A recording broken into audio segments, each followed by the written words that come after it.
foothills of the Sierra Nevada.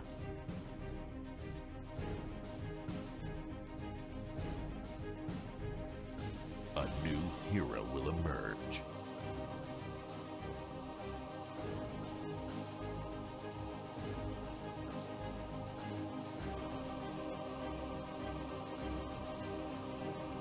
One who is ready.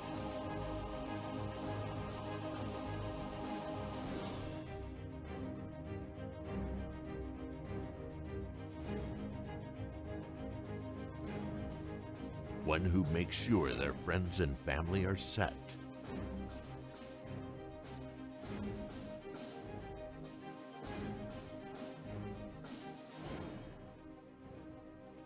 And has the power to go at a moment's notice.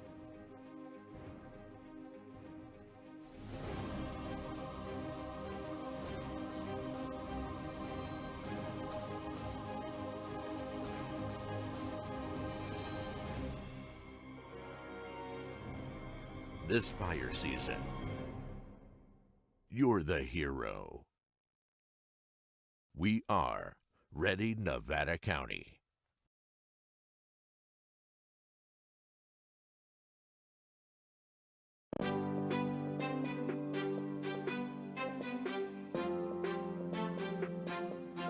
Nevada County has a new tool to make evacuations safer and more efficient in the event of an emergency. This new tool is called Zone Haven, and we need you to know your zone.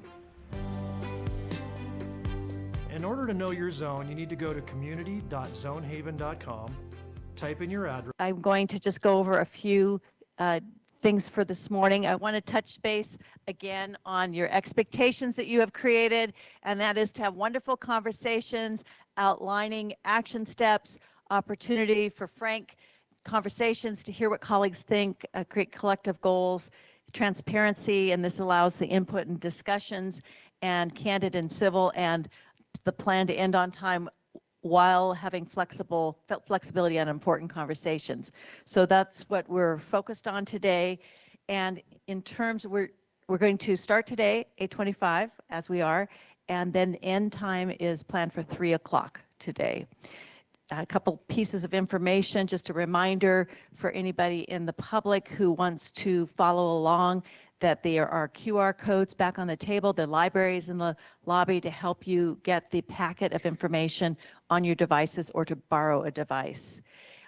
So many people dressed in red. Thank you. This is special to honor our military who are deployed. Correct. At the request of Supervisor Hook. And at lunchtime, we will all go have a photo taken for our support, to document our support.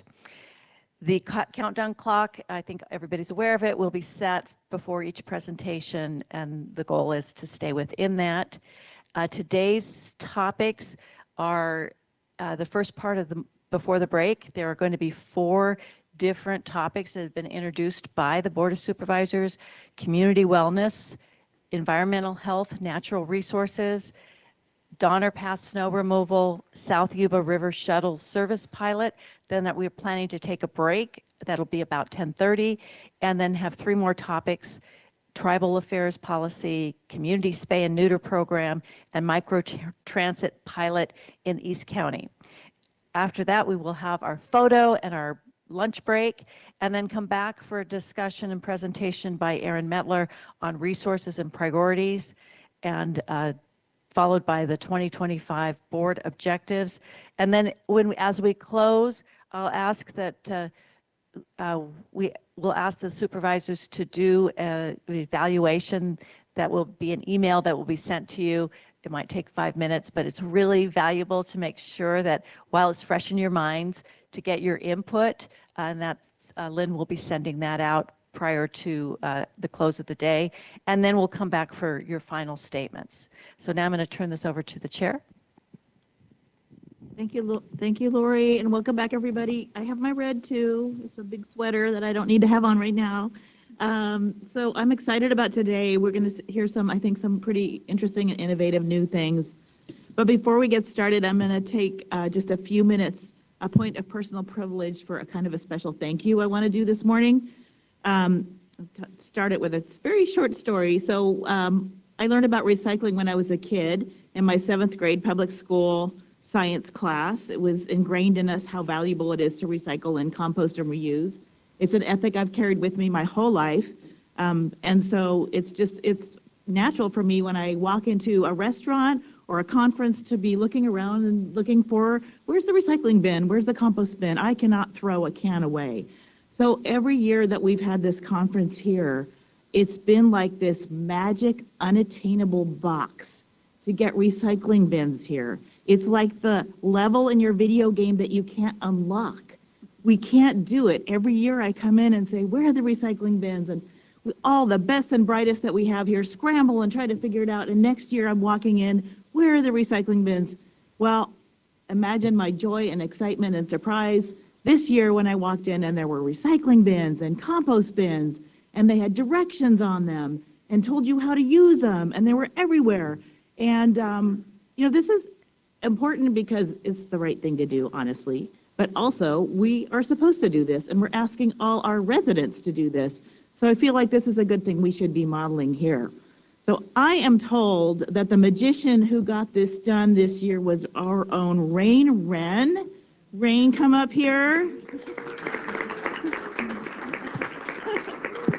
So I have a challenge coin for her for creativity, persistence, the ability to unlock apparently unattainable levels in the bureaucracy. So, the recycling queen. Thank you, Ray. Thank you.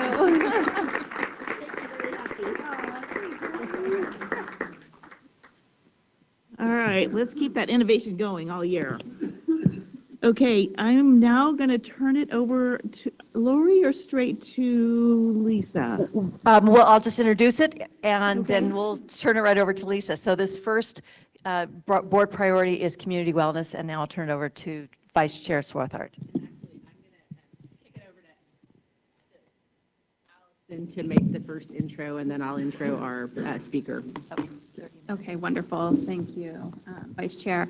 So on behalf of Supervisor Swarthout, I want to introduce the next presentation. It's a really exciting wellness initiative that many of you heard at the ERC annual conference. And for the last several months, Supervisor, along with Scott Neely, the CEO of the hospital, our public health director, Kathy Cahill, myself, and Sandra Barrington, who we'd like to come on up, and Supervisor will introduce you shortly, who is the executive director of the Sierra Nevada Community Foundation, have come together to look at what we could do to support our healthcare system, look at how we could reduce chronic disease, look at the nexus between health and quality of life and economic development, and most importantly, how do we provide lift with our existing nonprofits and services to support our young people and our families. So Lisa and Sandra are going to be providing an overview of the initiative today, and then lean on the board for conversation if this is something that the county would like to align with and support moving forward. So thank you. Thanks, Allison. And so I have the privilege of being on the board for the Sierra Nevada Memorial Hospital Foundation. And at our board workshop, I think in May or June last year, Dr. Neely, the CEO of Sierra Nevada Hospital, he'd made a presentation on the blue zones and talking about how communities that embrace the blue zone are very healthy, they have lower healthcare costs, the communities benefit in so many different ways by taking on this healthy lifestyle. And so I was very enthusiastic about it. Allison and myself have attended some meetings with Sandra and some other various people in the community, but the Blue Zone project it's very expensive to institute in your community, so we're looking at kind of doing our own version of the Blue Zone here. And once I saw the presentation, I started thinking about all our various nonprofits who contribute to the health and well-being of our community, either through movement or through helping people through social isolation or healthy eating. I mean, we have so many different organizations here that can really tie into this. So we are bringing it here today to see if the rest of the board is interested in supporting this. We're not necessarily asking for any specific thing right now. Sandra's going to walk you through the next few steps that we're going to take. So introduce Sandra, and you're on. Thank you.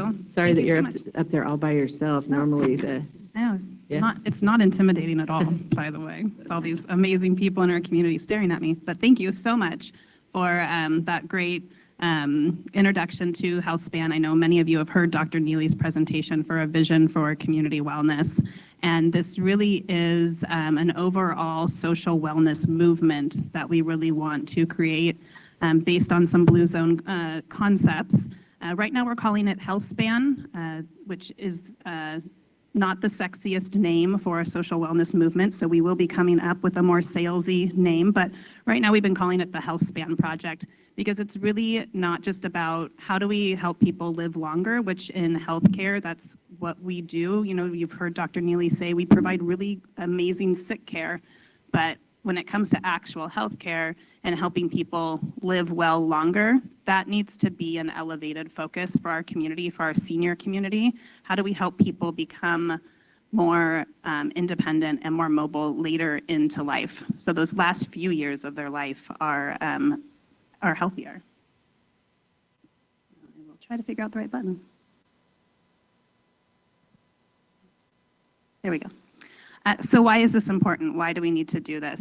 You know, and ensuring that our aging community can be more independent, helping people age in place. It supports the whole healthcare system. If we can reduce chronic disease management, that is the onerous of our healthcare system is managing chronic diseases. And that is why a lot of people are unhealthy later in their life. And that would support the whole healthcare system and a lot of the systems that the county supports. It really supports economic development. If someone's searching for a community to come live in, a lot of people look at those Blue Zone logos on county websites, or they look at, you know, is this a healthy community for me to come and raise my kids in? So that's important for a lot of people. And increasing the collaboration between nonprofit and the agencies, I think is really, really important. As Lisa mentioned, we have so many nonprofits that are doing this good work, and we need to support them. We need to be a force multiplier for the initiatives that they are working on and figure out where those gaps are and what's holding them back and help elevate that. And really just a more vibrant community. We can create a more positive, you know, environmental impacts, increasing the trail systems, more bike lanes. So there's a built environment component to this, and that's where a lot of the government component comes into it. And the concept here is that we're creating a thriving community. Everyone has the opportunity to reach their highest health potential and the quality of life. And I think we can all agree that that's what we want. We want a high quality of life here in Nevada County. So really the aim is to enhance the overall health and well-being, and not just someone's physical health, but we really need to focus on the social health and the mental health of our community. That is really important, from our seniors to our youth across the spectrum. And really creating an environment that promotes all of that. And really what the bottom line is making the healthy choice the easy choice. And from all of our built environments to social programs to wellness programs across the board, really making that choice easy. We live in a society of convenience. We want conveniences. So we want to make that healthy choice the easy choice. And we can do that with collaborative programs, community activities, you know, very accessible resources, and really empowering people and families and youth to lead that healthier life and lifestyle. So our action plan that we have right now is we are working on a feasibility study and an assessment to create a case for support. We've engaged a really amazing consultant. If you Google Micah Weinberg, you will be very impressed with what he's done in his life and economic development and public policy around health. Our short-term goal is to secure $100,000 a year for 3 years to start. We can then do some capacity building with staff and key partners. And we need to create a plan of action of how this community is going to get involved. What does that look like? So we are in the feasibility study phase of this program and being very thoughtful about how we implement this, because this is a marathon, not a sprint, and actually probably more than a marathon, because a marathon has an end. This does not have an end. This is something we need to do in perpetuity for our community. So we're leading with sustainability in mind when we're building this, is how are we going to sustain this over time? So our process to date is we have created a steering committee. It has been formed. including all the people Allison had mentioned. We've done some discovery meetings. Tahoe Forest Hospital has some really great initiatives that they've done. They have a different approach that we can learn from. Beach Cities Health District down in Hermosa Beach, they've been doing this for a long time. They have a good tax base for it. And the city of Petaluma is starting to implement a lot of these too. So looking at different communities that are somewhat similar to ours and what can we learn from them, what's their model, what's their approach. As mentioned, we've been doing community presentations. If you have a service club or an organization or a group, we would be happy to come present, so please let me know. We have engaged a consultant, and we're working on that document, that case for support. And our next step is to engage more strategic community partners in that. This is our structure to date. We have a steering committee, and other key partners are going to be, the Economic Resource Council, the Community Foundation is going to be important in this, and then, our key city governments in Truckee and Grass Valley, Nevada City. And then we really have 4 buckets of initiatives that we want to focus on that we know we can make change in and be impactful. Food, social connections, movement, and youth and families. Youth and families being a really important component of that. Heidi shared the story about recycling. Recycling started because we taught it in public schools when kids, I remember, I taught my parents how to recycle. So you start in the schools, you start when the kids are young, and then they teach us how to do it. I don't know if I have enough time, but one of my favorite stories is when I started on the board of Sierra Harvest many years ago. I was in SPD and this kid was running around with a rhubarb. And he was like, "Mom, can we get this rhubarb? Can we get this rhubarb?" And you could tell the mom was like, "What am I going to do with this?" But she bought the rhubarb anyways, and she was going to figure it out. But it was because it was the harvest of the month that Sierra Harvest was doing in the schools. So the kid was like, "I'm going to eat this rhubarb," and enjoyed that vegetable.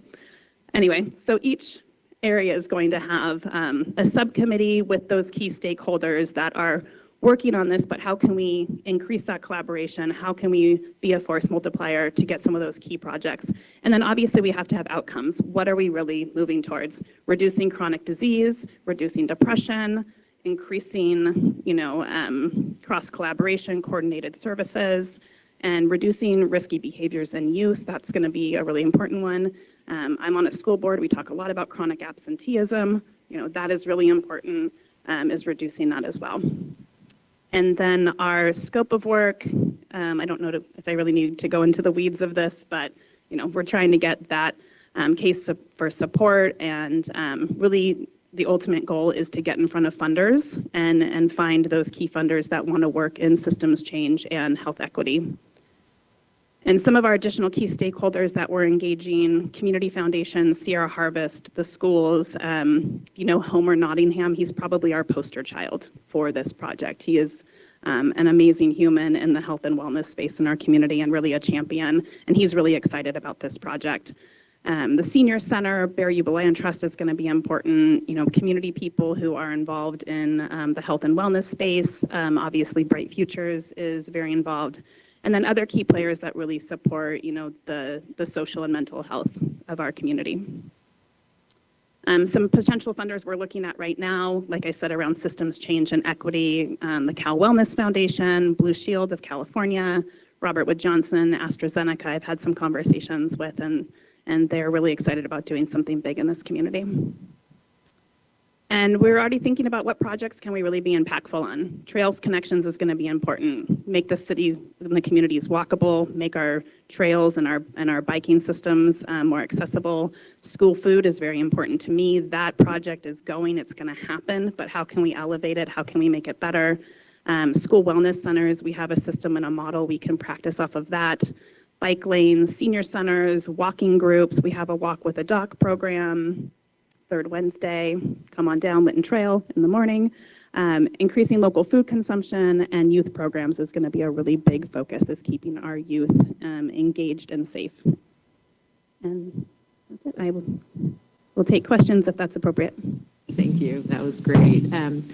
So I think there has been some work done on this by some of our county folks that I want to acknowledge. Lynn Hudson has done some great research for us, and then our public health director, Kathy Cahill, has been involved as well. So, hey, Kathy, thanks, and myself and Allison. And so At this point, I think what the ask is from the board is, do we want to support this moving forward and have the county's name associated with it? I think we're not looking, this isn't going to be a county initiative, it's going to be a community initiative, but I think that the important partners here kind of at the top are the hospital, the counties and the cities, and, you know, some of these organizations that really support, you know, wellness in our community. And, you know, as a side note, I was at a park meeting on Saturday, and I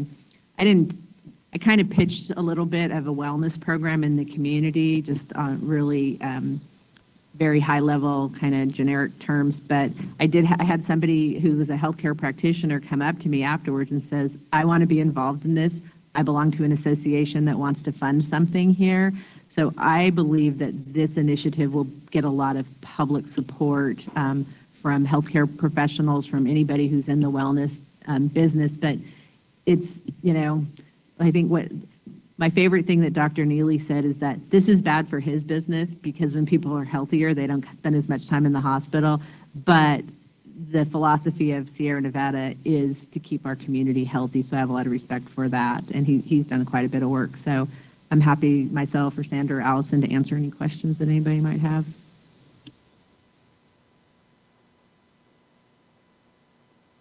Board members, any questions, thoughts?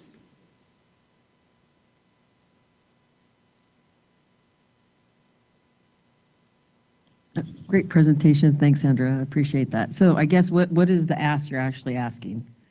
I mean, is it just to be a part of the conversation? Because I think what we're doing is kind of fits right in.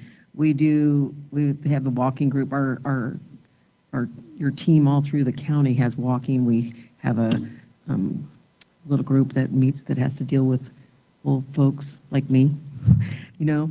So I think we're doing some things. We got the new bike program. So we are engaging in a healthy environment. We encourage people to get out and walk on their breaks. So what is exactly? So I think that the ask right now is, does the county want to be a partner in this?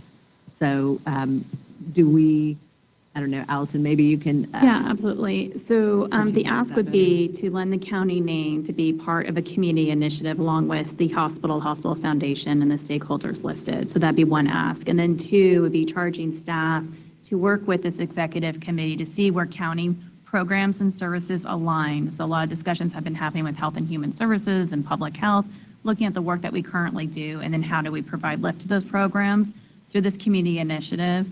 And so any commitment of resources or we come back to the board a more comprehensive plan once the study is completed by the foundation and we know the path forward in terms of this initiative.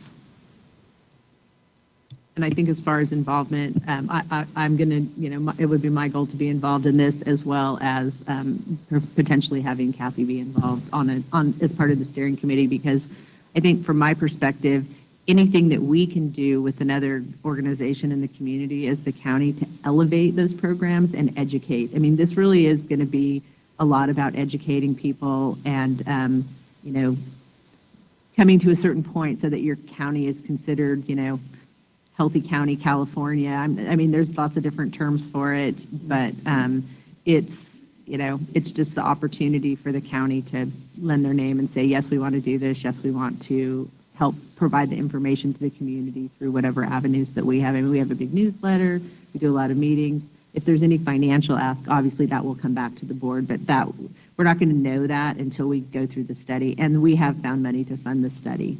So, okay, that's exciting. So this ask is just that we get involved without the monetary side of it first. Lend the county name, and it was briefly mentioned, but this is a county-wide initiative. It was really interesting that the hospital up on Eastern County, Total Forest Hospital, they're undergoing a similar initiative currently, and they're about probably, I would say, 2 steps ahead of us.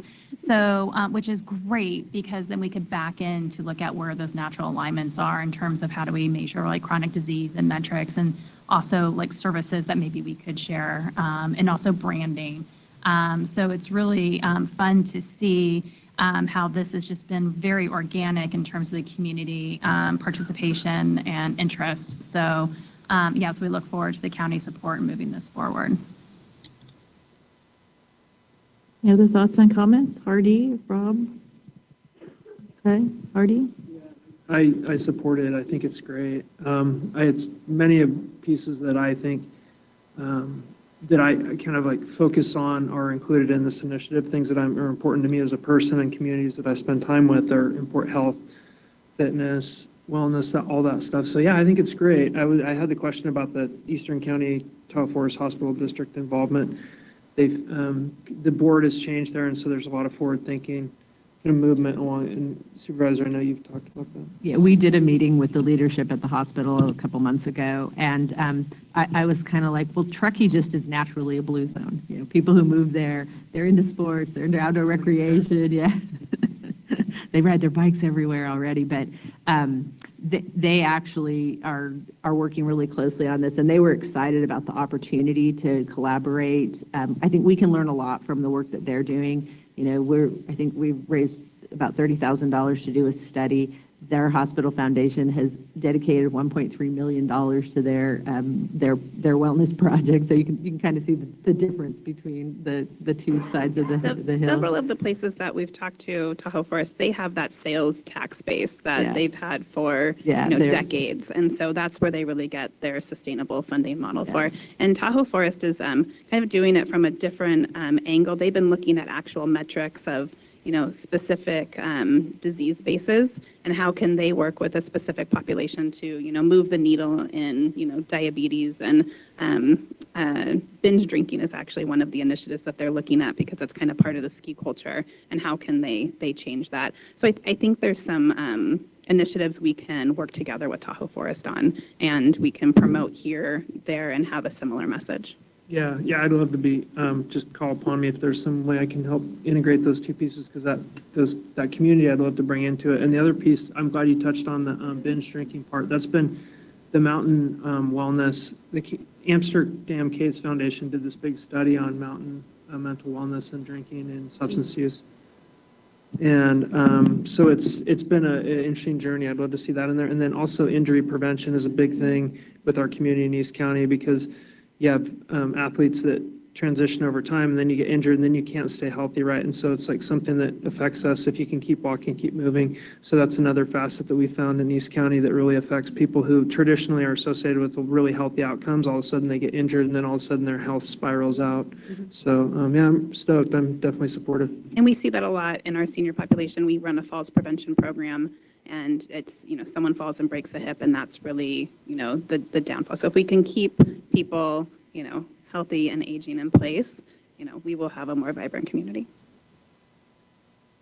Yeah, so I love that this is being initiated by the healthcare community to start with. I feel like that feels appropriate, and I would love for us to be part of that. I think I probably don't even need to say it since it's coming from the healthcare community, but obviously everything that we're promoting should be science-backed, evidence-based information comporting with what our public health department is also promoting. So that would be important for me to be clear about. But I think it's very exciting that so many people are coming together to talk about this. I agree, and that's why we brought Kathy in to help us with that, what's realistic. And then also, I think our public health department will be really instrumental in reporting out some of the outcomes here, because they track a lot of these things. So the combination of the hospital, the foundation, a few other medical agencies in the community, as well as our work, it will be fact-based. It will, and the outcomes will be reported. So. Wonderful. Any other final last comments or statements? Sandra, thank you for coming. Thank you for the opportunity. Thank you for the time. Thank you for helping us champion this. And like I said, this is a social wellness movement, and it's going to take everyone in our community to get us to the vision that we see. Great. Thank you. Thanks, Lisa, for bringing it forward. Thanks for the support. Yeah. All right, thank you. And the next topic up is the Environmental Health Natural Resources Mine Project that Chair Hall is going to lead. And you want 20 minutes on the clock? Yeah, that'd be great. Okay, 20 minutes, Zach. Thank you. Yeah, thank you. And I'm presenting this on my own, although I have worked with Tricia and some other folks in the county to talk through what this would look like and what the need is.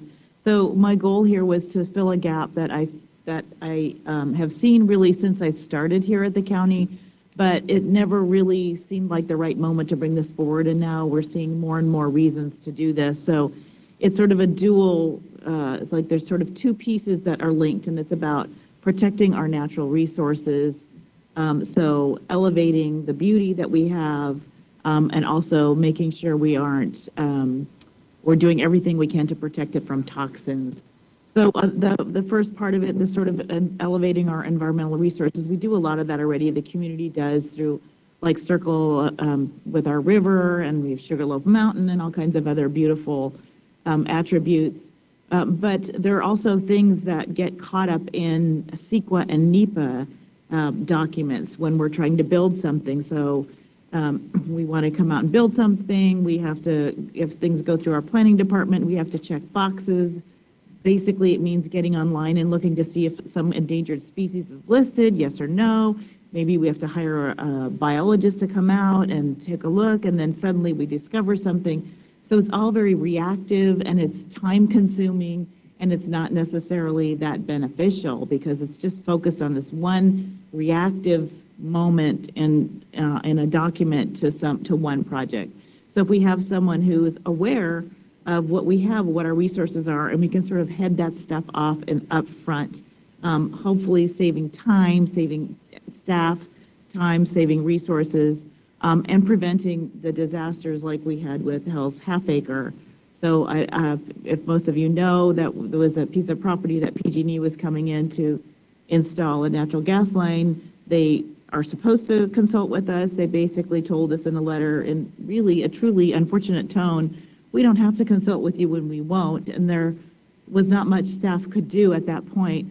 And they subsequently really tore up a piece of property that we learned later was actually a unique soil and vegetative system. I spent an hour on the phone with our Redbud Society, and they talked about how they've been bringing biologists up from all over the state to see this piece of property for many, many years. So if we had someone who in the county who was sort of aware of all of these things and could stay on top of making sure that we are protecting the things that we have and avoiding us getting stuck in bureaucracies that aren't helpful.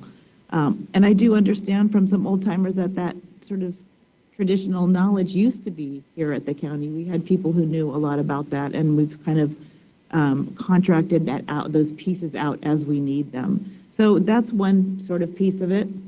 The bigger piece probably is the fact that what we aren't talking about very much in the county, at the county level, until and unless there's a disaster or a near disaster, are the number of mines that we have in the county. So we have active mines, we have mines that have claims that aren't being used, and we have a lot of abandoned mines. They pose a public health threat as well as a physical threat. So after I talked about this at one of our last board meetings, a firefighter came up and thanked me for raising it. Our search and rescue personnel and firefighters stumble across abandoned mines, and there's no signs, there's no warning that it's a danger. It's an actual physical danger. I think we've all heard stories of the house that fell into a tunnel up in Alta. People can fall through into abandoned mine shafts. Then that's sort of the obvious physical threat. The larger public health threat is that there's mercury and arsenic and all kinds of heavy metals that are in the soil from the use in the past in abandoned mines. And when it rains or when something dislodges, it runs into our watershed, it ends up into Wolf Creek and Greenhorn Creek, it ends up in our drinking water. And there is so much information out there now about how we can mitigate those disasters early. We're how many years out, how many decades out from gold mining, a lot of gold mining activity here. And those structures in the gold mines are older. Those dams and berms that have been built to hold back the water are getting older. If we shore up, do what we need to shore up potential threats, that's going to be cheaper and better for us than waiting for the disaster that we then have to clean up or bring in other agencies to clean up. I don't know how many of you know that we have Superfund sites in this county. You all know that, Lava Cap Mine, Lost Lake is, it's miles away from Lava Cap that it's still seeping out in Lost Lake. We have the Magenta Drain, which is a permanent, at Empire Mine State Park. It's a permanent engineered filtering system to filter out the toxic metals that are seeping out still from that mine. It will be there in perpetuity. Most of these activities are being done at the state level or the federal level by EPA or DTSC or SMARA or the Department of Conservation. They have the money, they have the expertise, but because they're doing it, we don't have a role, we don't do a lot of oversight. So if something goes wrong, we hear about it and then we're running trying to find the people, figure out the relationships, figure out where the money comes from, how we access it. We've had some near misses in the last few years, and again, if we can get on top of this and understand, first of all, what the problem is. We don't know how many abandoned mines we have. We don't know how many are dangerous. We don't know how many might be have a potential of releasing these toxins. We could do an assessment, focus on where we think there's a threat, develop a plan, and start to look for funds to address that. I just think the time is now. I think our future generations, if we don't start talking about this, are going to look back and say, what were we thinking?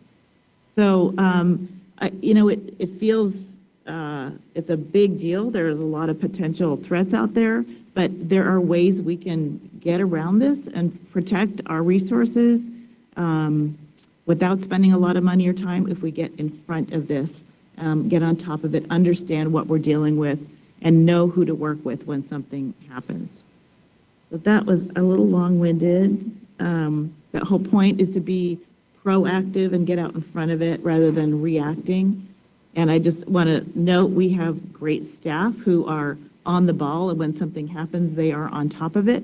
But it's always an urgent kind of struggle because we don't have the systems in place or the relationships in place to handle this kind of thing very easily.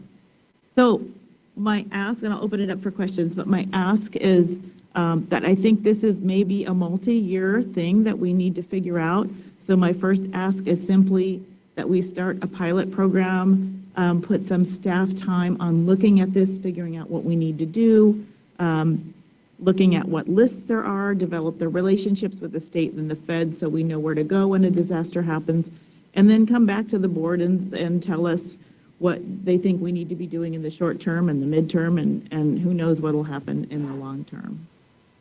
I'm sure there's things I forgot to say, but I think I'll stop there. Any questions? I have one question. So in doing something like this, could you see a potential for staff help on private property as well for people who buy a piece of property and then, oh, surprise, you have mining, and then not knowing what to do. And this is personal for me because I bought a house in downtown Grass Valley in 2003, and in 2006, I had a huge sinkhole open up on my property in downtown Grass Valley. So you don't have an expectation, but if you look at the makeup of the cities, especially Grass Valley, is so much legacy mining there that no one knows anything about. It was never disclosed to me before I purchased my home. So I didn't know what to do. So, I figured it out. But if we're creating a position where people can call and get some help on a personal, on a private property, as well as planning for what we know is out there, I 100% would support this because I think as more properties are purchased in our community, you're finding more and more of these situations. And, I know I can probably tell you 10 people that I know that have sinkholes on their property either in Grass Valley or in the surrounding areas. So thank you for sharing that. That's exactly the kind of thing that we know is going on, but we don't talk about. And I think providing education, phone numbers, people to talk to, letting people know where they can go for help at the very least, I think it's a great idea. And again, there's this fear that if you look, you're going to find it. There is toxic legacy waste out there that we're going to find that will make people unhappy. But there's also a lot of places where there isn't any, and you can rest assured when you find that out. And I think it's one thing to note that there is this yeah, there's this fear that if we look for something, we're going to find it and then I'll be responsible for it. When the fact is that if you have mine waste on your property, you're responsible for it anyway, whether you know it or not. So better to get on top of it, know who to call, know whether there is a real threat or whether there's not, and you can rest assured. So I think that's a great suggestion. Other questions? Ideas? Question, is the ultimate goal to get to a staffing level or look and do an assessment to find a consultant that would meet our needs? Or I think what's the ultimate, this year we pilot it, we talk about it, we dedicate some staff resources to understanding the need. And then probably this time next year, we'd come back with some sort of understanding what the need would be and what maybe a staffing model would look like. I think what I would envision is that there'd be options. Staff would come back and say, here's some things we could do, sort of, these are least expensive or most time intensive, or here's a set, and you, this board, decide how much you want to get in this. My personal feeling is that I think we rely sometimes too much on the spot, like, oh, let's get a consultant because we don't understand this. And it would be nice if we had some knowledge in the county that we could start with, but that's up to a board to decide. Yeah, understood. Yeah, I mean, I think for me, the Blue Lead mine was really eye-opening because there's this just massive environmental, kind of egregious environmental degradation occurring, and then we're brought into it because of a permissioning or entitlement process enforcement, and then, you know, all of a sudden we have to trigger these, just like you were saying, you know, we have to trigger these processes that we're really not familiar with, and although we do have a relationship with SMARA and others, and you know, the water board and stuff, it's not moving fast enough, in my opinion, you know, to actually protect the environment. So you catch something and all of a sudden you enter this big bureaucratic process, and you just, it's disheartening, I think is the right word for me. So I would support it. Then the other piece is, I think during the mine hearings, what I heard loud and clear from 80% of the people that chose to weigh in on that, which was like 80% of the county, which is our water quality is more important than anything, right? So my well, my drinking water, our water, the future of our water and our land is like really, really important to us. So for me, the Rise Gold hearings were a proxy for this type of activity, right? We understand that our community is deeply engaged in conservation and taking care of the place we live. So I don't see any reason why we wouldn't try and support that. Thank you. And yeah, to be clear, the main threat is our drinking water. So for example, under the Empire Mine, this whole magenta drain and these other drains that are out there to treat the water, the groundwater is quite shallow. So it is a real threat, and it can be prevented. So, and again, this can be a really big issue, a big project. My suggestion is to just start piece by piece, just first assess how many mines are out there, figure out which ones are the ones that are real threats, and what can we do up front to prevent something bigger from happening. Sue or Rob, do you have any questions or thoughts?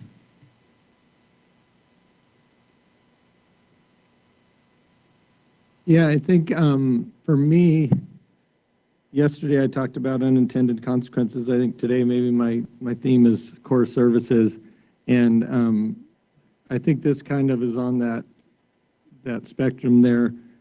Even the previous presentation is something that I totally support. I think it was a great idea, and but when it comes to devoting county resources, I don't know if that's the right way to go, and I think it's better if it's community driven. This a little different because it's I think closer to the line of core services, but I guess similar to yesterday when I was talking about worst case scenario, there's a little bit of this that feels like when I feel like here in California there's been sort of using like CEQA as a weapon to kind of discourage or stop or delay development projects that otherwise I think would add value to the community.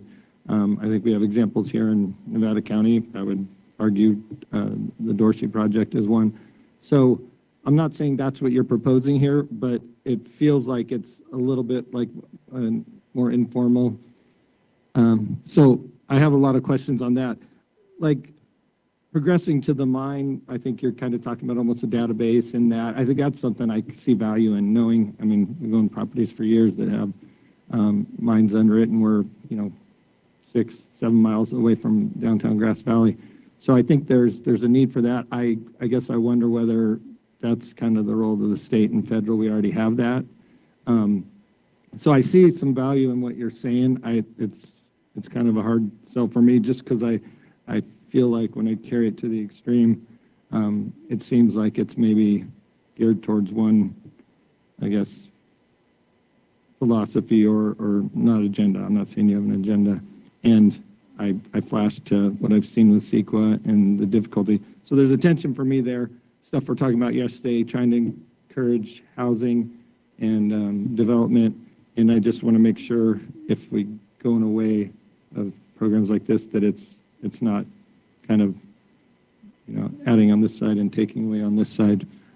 So I'm open to listening, but it's not, I guess, for me, it doesn't feel like that core services, even if it's not valuable and important, and I know it is,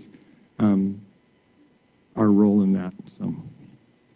I appreciate your input and point well taken, and so I want to be clear that I am also discouraged by the CEQA blocks, that's like, although I care about our environment, that process is broken and doesn't work and isn't helpful to anybody, not to our ability to build housing, nor to our ability to protect the environment.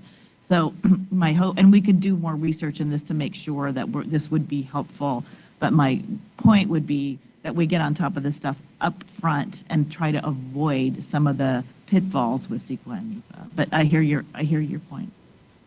The question, this has nothing to do with CEQA and NEPA that I'm aware of. I mean, there's other CEQA. It does not. Okay, Right. yeah, because there's other CEQA and NEPA processes threaded through everything we do as a county, but that's not included in what you're proposing.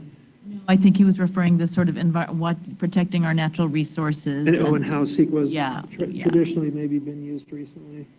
Yeah, exactly. And I guess my point in fear being that here's something, let's say the county were to support this, that can be used in the same manner that CEQA is. And we put these resources into it that's really benefiting a certain, I don't know.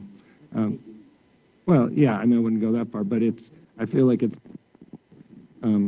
could be used in the same ways that CEQA is, and I wouldn't support that. Recognizing there's value to the issues you've raised. Yeah, I just struggle with the role of the county in that. Formal enforcement, I think, right? Right. Okay, understood. Yep, I hear you, and maybe you and I can work on that piece of it to make sure that that part of it is not something that creates additional obstructions before we bring something back to the board. Because I agree with you, it's not the intention, and that part probably does need to be fleshed out a little bit more. But we could also, decide to focus on the mines to start with only, because that's really the critical issue, when we're gonna find out a lot of things when we start looking at that, I think.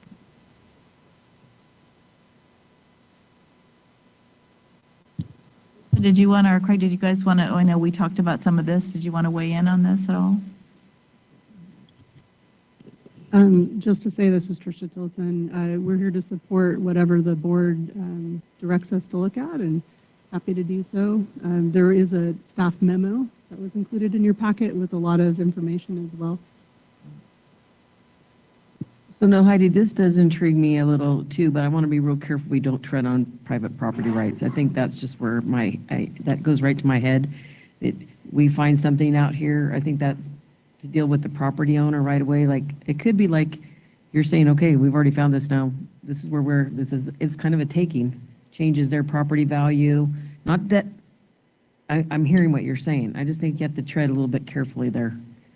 Sets a lot of precedents all over our county. I mean, Absolutely. there's so many people that have little, I remember we lived on Catherine Lane and we had them right out in our backyard, right? When we were kids, we played there, right? But that could have changed that whole development there at one time. Now that probably wouldn't even happen. So I just want to be careful. Absolutely, and that's not, I think, many of the mines that we know where they exist are on federal and state land, so the issue would be getting them to share their information, make sure they're talking to us, that we know what's out there. I mean, the issue I think for us is because we're not the main person managing this or regulating this, we don't always know what's going on, and we should know. And so I loved Lisa's idea of when it comes to private land, simply being a resource so people who want to know more know where to go to find that out. I'm in agreement with that. I always think of trips. They just bought that place. It just closed escrow and they lost a portion of their property to a sinkhole. Yeah. So we do see those all in our community, and I'm in support of that part too. And I want to check in with the chair. Would you like us to add some more time to this discussion? I just have one really quick comment to make, and I look at this as a way to help people, not to hinder them. And I think if we go into this with an approach of, we're educated about this, we know how you can fix it. Because from my perspective, when I saw that sinkhole on my property, not knowing anything about it, I was like, oh my God, I'm going to have to move. This is horrible. There's a fix for things. And I think that's where the county can come in, is explaining that, yes, you have this mining legacy on your property, but there is a way to fix it. And the Wolf Creek, I lived through that when that happened. So the other component I hope that this will lead us into eventually is we need to update our mining and natural resources component of our general plan. And I think that some of the information potentially that would come forward would help educate us to moving forward with that. And that was something that I realized, when I was running for office and did a lot of research on it, and then having the mine hearing last year, who really, the community has changed. The mines used to be in the middle of nowhere. Now they're surrounded by people and property and wells and all sorts of things that didn't exist here in the early 1900s. So I think we really need to use this as a tool to update our resources as a county for how we permit things and how we look at the mines. Thank you. That was one of the options in the memo, so that's helpful to get that feedback. Okay, and that's, yeah. So do you want me to reflect what I'm hearing? Yeah. So when I'm hearing that there's support to direct staff to work with Chair Hall and Supervisor Tucker on bringing a plan back that would address short and long-term plans with a focus on mitigating the impacts of mines that may include resources to residents, as well as understanding the county and state roles and responsibilities. And potentially, thank you, updating the mining natural resources element of the general plan. So in terms of timeline of managing expectations, Director Tillotson, I'll lean on you, what you feel is manageable in terms of capacity, but I'm thinking within 6 months, come back to the board with a plan. I think that's more than reasonable. Chair Hall, does that align with your expectations? No, that sounds great. That would be great. Okay. All right. Thank you. Thank you, everybody. Great discussion. Appreciate it. All right, so our next discussion is going to be led by Chair Bullock, and that's Donner Pass snow removal. And are we starting with the 20-minute clock, Chair? Madam Chair? Heidi, do you want, sorry. Yes, we'll start with 20 minutes. Okay, yeah, let's do that. Thank you. Thank you. This one should be quick. This is more of a core service discussion. I wish we had a map because it can be slightly confusing. So if you can imagine yourself at Highway 80 on the western side of Donner Pass Road at the Sugar Bowl exit. So if you're driving up 80, you get off like you're going to drive to Sugar Bowl. From that point, roughly from that point, and there's other selected areas, to the gate at Donner Ski Ranch, or the old building at the very tip of the summit, which we used to call ASI, Alpine Skills Institute, which is now Sugar Bowl. We plow that as a county, so we take care of the snow removal process for that portion of the road annually. We've done that for as long as I've been living there, which is my whole life, basically. From that gate down to Donner Lake, which people, affectionately refer to as Old 40, that area is also maintained by the County of Nevada, but not plowed in the winter.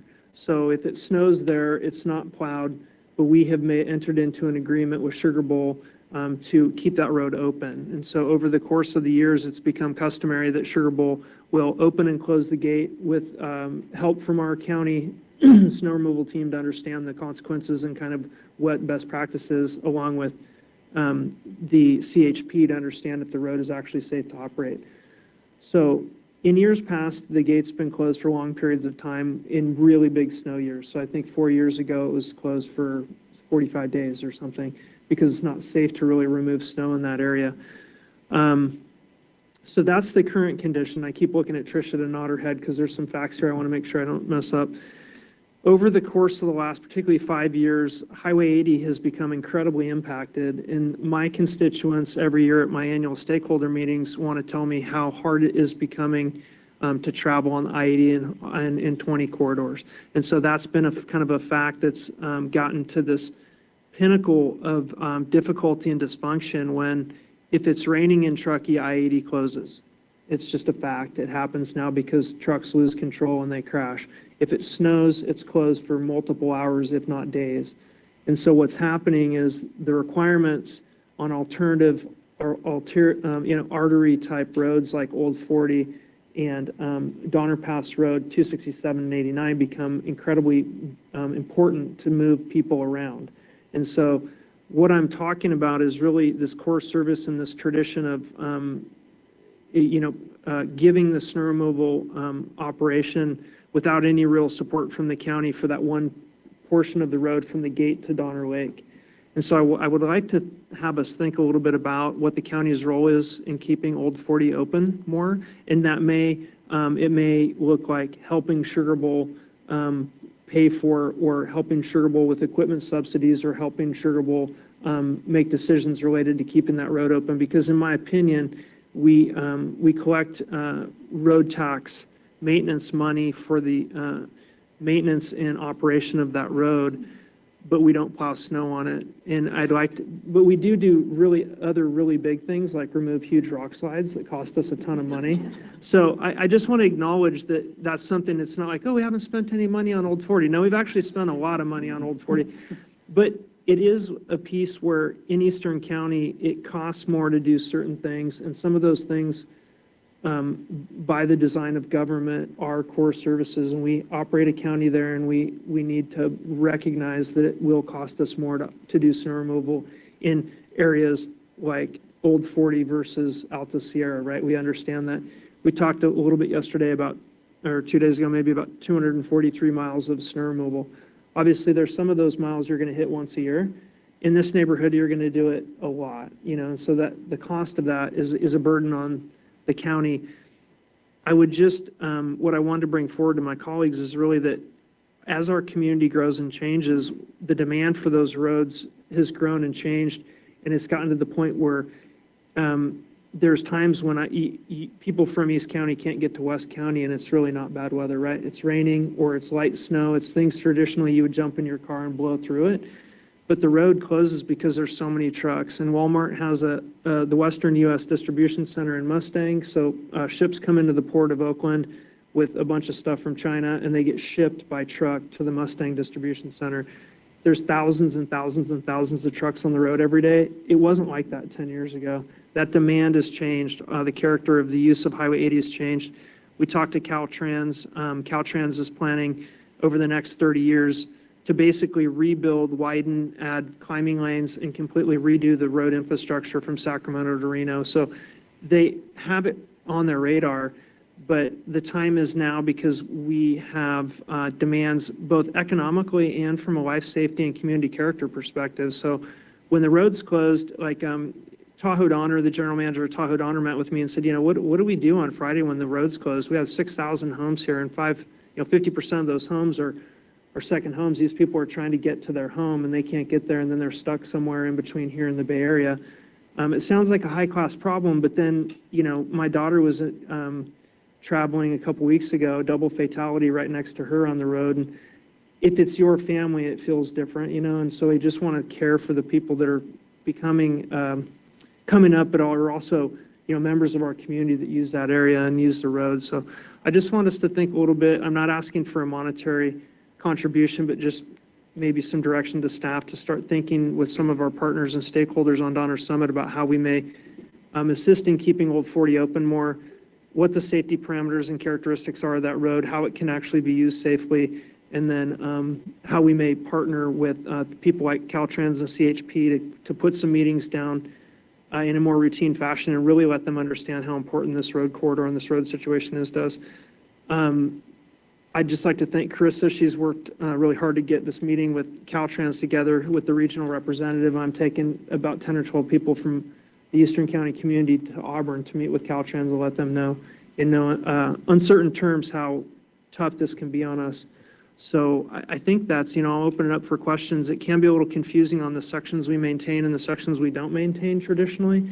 I'll also say that we don't have a lot of infrastructure. So Tricia pointed out, and the CAP facilities team showed us a rendition of the garage they'd like to look at. And so we don't have a place, if you said our crews are going to go to Eastern County and plow snow, they don't have an office, they don't have a garage, they don't have a place, it's all like outdoors. It can be a very tough environment that environment is really tough to live outdoors in and work outdoors in. So I just want to say that I'd like to see a little bit more infrastructure and a little bit more kind of caring for our people up there when they're out there working. That's it. You just open up for questions. So I hear you, Hardy, on that. And I think, again, safety. With GPS, people try to take that anyway, and then they're stuck out there. So there is a challenge with that. I mean, as a kid, my dad would be snowing. He'd say, oh, yeah, we're going the back way, right? And I remember being stuck and having to put my chains on and get out there. He didn't want to put chains on. So that's been ongoing for years and years and years. And I agree, we have changed. It is a lot different. And the highway is so packed with the big trucks. I would support looking into this. I think that road's still very valuable. The maintenance of it is the challenge, making sure it's paved and do all the things we need to it. But for safety-wise, I think this is spot on.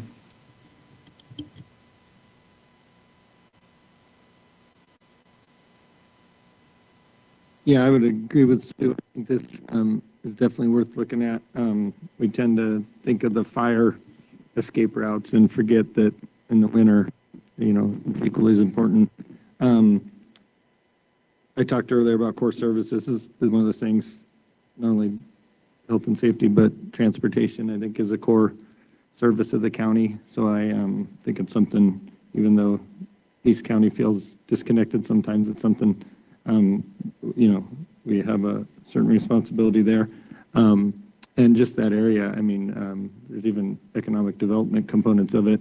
I think that particular area is the jewel of our county. I think it was the screensaver on a lot of our presentations yesterday, was the picture of that exact location. And so, yeah, I think it's one of those core services. Things change with the traffic on 49, so it's definitely worth looking into.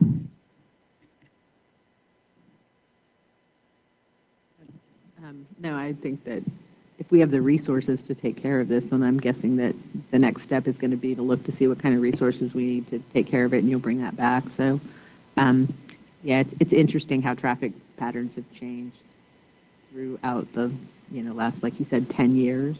And a couple of years ago when you had all those storms and people couldn't get to work because there were so many people up there and everything was so congested. So any ways that we can make it easier especially for our local community to get around to get to their own homes or businesses, I think is important.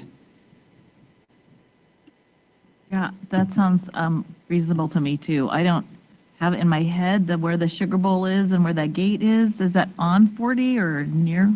If you remember, you and I stood on the top of that, the summit of the summit, right? On the rock right there behind by the tunnels. By the tunnels. Yeah. Right there's a gate on Old 40. Okay. It's right when you start really going downhill, that gate closes, and then Sugar Bowl controls it and opens it and closes it. Yeah. So it goes all the way there to Donner Lake. Okay. In the economic piece that we described too, Sugar Bowl's really Sugar Bowl used to be kind of a down home, similar to Donner Ski Ranch and Boreal, but it's become a really nice resort, and they're both employees and staff members of Donner Ski Ranch, which they've been very, very vocal with our county staff about what their feeling is about keeping the road open. But then Sugar Bowl too has been, very tactful, but also they want to understand why the road isn't open more, or why we don't help more to keep the road open, because that's where customers and employees get there. I learned to ski at Sugar Bowl, so that's a long time ago. Yeah, I mean, it sounds like more collaboration with Sugar Bowl as well. I mean, if you need us to back up with the letter or whatever as a board, I mean, maybe there's other tools also we could use. It sounds like this has to be a cooperative solution, right? Glad you brought that up. Actually, I haven't brought this up to our team yet, but Sugar Bowl reached out a couple of days ago and said that their board of directors, which is its privately held group of families, is willing to put in a very, very large number for capital improvements at Sugar Bowl to change the character and kind of tenor of the experience there. And they wanted to reach out and sit down with us so that they could let us know what those improvements included. So I think we may be on we have a really good opportunity in front of us to sit down and talk about how we can work together. And it may cost us a little bit, it may cost us nothing, or it may cost us something, none of which we know yet. So. Yeah, no, that sounds great. And yeah, just leverage whatever we can from them at the same time. So. No, absolutely. So what I'm hearing the direction is to work with staff to look at enhancing whether it's county services or contracts with the goal of maintaining Old Highway 40. I do want to remind the board that literally the Placer, Nevada county line goes straight through that area. Sugar Bowl is Placer County, and Nevada County gets the parking lots and gets to maintain the roads. And so it comes down to the affordability of what the cost will be. So we'll work with staff to look at options of making that happen. I do believe this is not only a core service, but also aligns with the recreation initiative the board has put forward. The seasonality of recreation out there has totally changed as well. It's not just a summer destination, but people are using that area as well as during the winter. So we'll work with staff with options, and we'll bring that forward. Director Tillotson, I'm thinking that maybe working with in alignment with our budget process through budget subcommittee this spring, and then bringing options through that process. I think that would be a great approach. Okay, and then Supervisor Bullock, does that work for you? Yeah, and then I just ask that if there are meetings, if we set up, or please set up meetings with the stakeholders you feel are appropriate and include me in the meeting. Yeah, and then we'll talk with you, Lapline, too, to see, make sure that we're contacting the appropriate people, too. Yeah, thanks. And yes, good point. Placer is part of this. Let's engage them too. I was going to ask that if that was, yeah. Yeah, what's interesting, if you go on Donner Pass Road, once you turn on Serene Lakes past our bridge that we own at the South Yuba crossing, it's Placer County. So our road literally feeds all of Placer County, Serene Lakes, Soda Springs. So it's really interesting. It's a great point you bring up. And then, Chair, if I could just say one more thank you really quick. Patrick, who's not in the room today, worked really, really hard on 40 over the last couple of years because we had the rock slide, but he literally just finished this huge paving project and guardrail project, and then the rocks fell on it. And then he fixed it, and then Tricia too has been really responsive to that community. So I just want to say thank you for tying in and serving that community up there in Soda Springs. Kimberly Parker's also done work in the economic sector up there.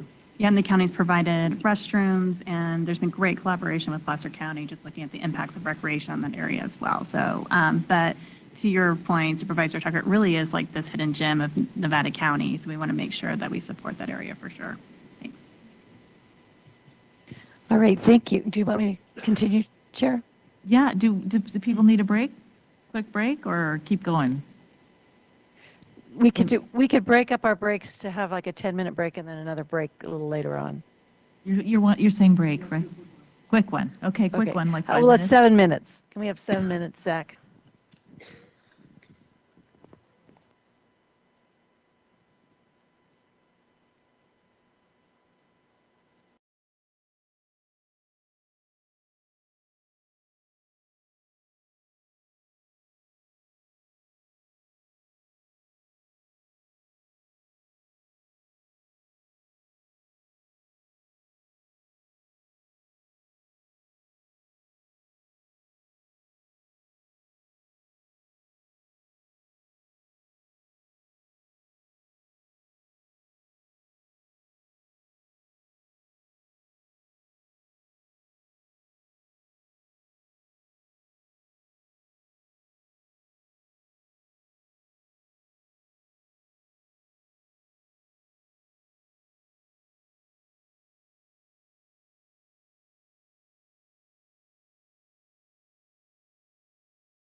All righty, let's go ahead and get started. I see 1, 2, 3, 4, 5 supervisors.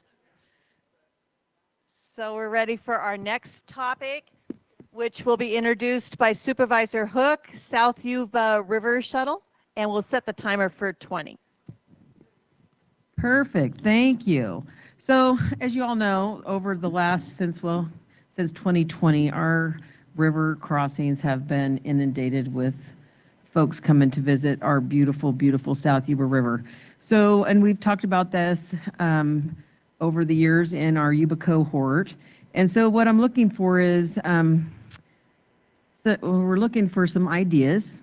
We want to be creative here a little bit, but we have traffic congestion, we have illegal parking, we have people breaking into folks' cars. We have access challenges to our first responders, our emergency responders, which is probably the biggest issue. Last year we had somebody get hit by a car going down Highway 49 to the 49 crossing, walking across they were out across the fog line. And I drive that now and kind of monitor it as I make my trips. I make the loop around from Bridgeport and I come home one way or go the other way and just watching. And I can't tell you how many times you come and there's people walking down the side and almost 2 feet into the traffic lane coming down 49. So it is a bit of a, well, not a bit, it's a very scary and very dangerous situation that we have down there. So what we're looking at here is we would love to look and see what would it take to run a shuttle. Possibly that would be an idea to do some sort of shuttle. I know we had that before. We're looking, I'm looking for grant funding. I don't want it to come particularly out of any just regular county funding, but if we could run it again, another look at a pilot. There's some thoughts behind it. We'd have to have a place for people to park where they would catch the ride, whether it would be adding on to Route 7 going to North San Juan extra time. I'm thinking it more make sense for a public private or probably partnership of some sort. They do one in Coloma that they've been doing for years and it works well. It's only run through the summer months and certain times, holidays. I'd like to look into that a little bit more. And so these are just some of the thoughts and how do we make that area first. We know we have Purdon and we have Edwards that are a challenge as well, but Highway 49 right now seems a place to start. We've worked well with the CHP, we've been ticketing, we've been towing, and we still have a challenge. So how can we get people there safely and get them back into town? And it kind of fits our climate initiative as well. As if we can get people ride sharing or taking the bus, it's less trips down the canyon, and that's got to be healthier too, right? So just trying to look at all these, and I would like your support in maybe looking and for different schemes to operate this shuttle. So, and I'm open to questions or ideas. So, can I just ask a clarifying question? Because, yeah, this is something we've been struggling with for years, and it's a need in Edwards and Purdon and Bridgeport. So are you suggesting like starting with Bridgeport or Bridgeport and Edwards? Or 49 crossing. We're going to start with 49 49 crossing right now because right now, and seriously, it's high traffic anyway from people commuting from Grass Valley to North San Juan, and just seems like the safe place to start there for a time because we have people that want to hike there, we have people that want to take, do the trails. Just seems like that would be the best start. I mean, we have ideas working at the cohort looking for places to park for people to ride share, but I think this would be just a great a first step again. Okay, yeah. Okay, thoughts, ideas, comments? I love this. I think we absolutely need to do more to provide public transit for people to recreate in our community. Just listening to this, my mind starts going. It's like, wow, let's talk with the chambers to see if they can work with the hotel people. If you have visitors coming up, this would be a really good alternative to them driving up there on a somewhat dangerous stretch of road and not having to, I know for me, if I was in a place that I didn't really know very well, I would absolutely take this kind of transit to go to a place that I wanted to see. And like I've always been really impressed with the Truckee, with the transportation. I can't remember, they showed it yesterday, the TART Connect. I just think that as we look for solutions on some of our issues with climate and road congestion, these are really great innovative solutions. So I wholeheartedly would support a pilot, and if it's successful, looking for opportunities to do it broader.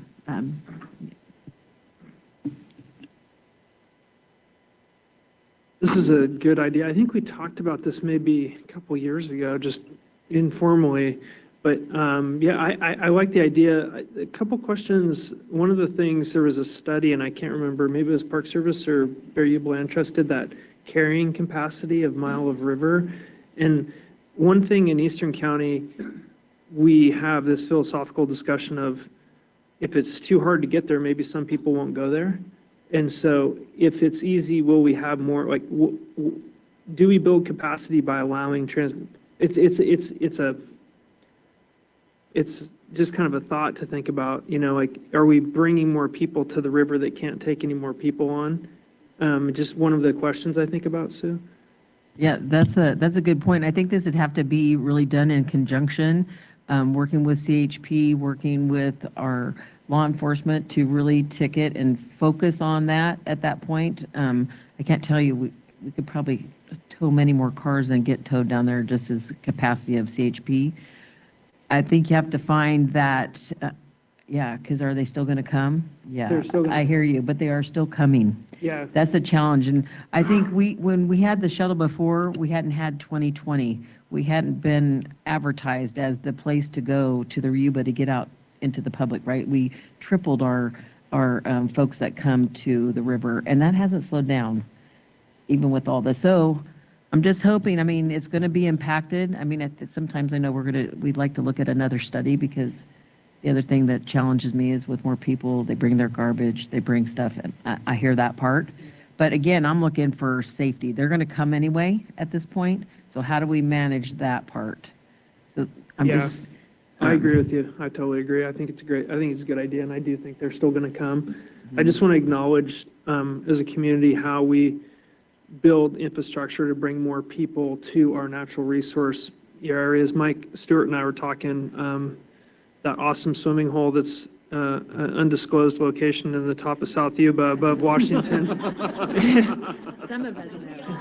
Yeah, if you've been there. But it was in Sunset Magazine, and or some like world's best swimming hole kind of thing. And Mike's like, this is ridiculous. Like, you know, they've got 14 people in town that pay taxes, and then they have the couple people here and there that visit, and then the store, but there's just no infrastructure to bring them in. But I support it 100%. And the one thing I was going to throw out there too is we were awarded an AQMD grant for a shuttle service that I think we are in a great position with AQMD, and if that could be repurposed somehow to be the first year funding for this, I think we should kick it off ASAP.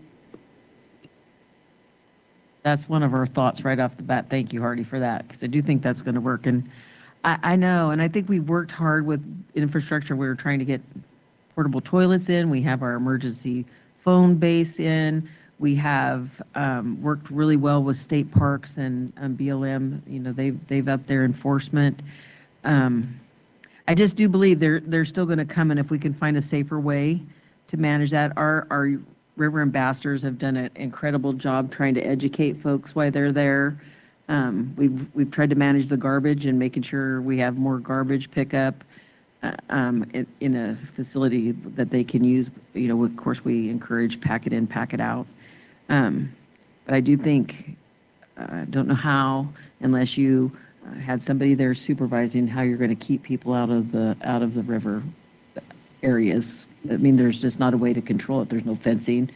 And why would you know, we can't, that's not some kind of control you want to have there. So I agree. If you make it, they come, but they're going to come anyway. And I just encourage any of you to drive down there in the summer along 49. You will just be appalled. I do not like anything well enough to walk that far to the river. I am not kidding you. And even better, when you go up Pleasant Valley Road, you wouldn't believe how far people will park instead of paying their $5 to go park in the parking lot. And then sometimes the parking lots are full. It's just, it is a challenge, but again, I'm looking for that first safety zone on 49. I watched a lady with her stroller taking her kids down, and I'm like, this is just crazy. We have big trucks, we have people commuting back and forth. So that's where I'm at. I'd appreciate some, if you guys would agree that we could look into finding the funding through some sort of grant and do a pilot. Rob, go ahead. Yeah, I think it's a great idea. There's a huge need. And I'll also say it's a great problem to have that so many people want to come, probably particularly from out of town. I know Hidden Falls in Placer County's gone through a lot of these same issues over the years and continue to. And to a lesser extent in my district, I think over by the dog bar crossing, similar on a much smaller scale. But it's definitely increased over the years of people wanting to use the resource there, but no parking. So yeah, I'm supportive.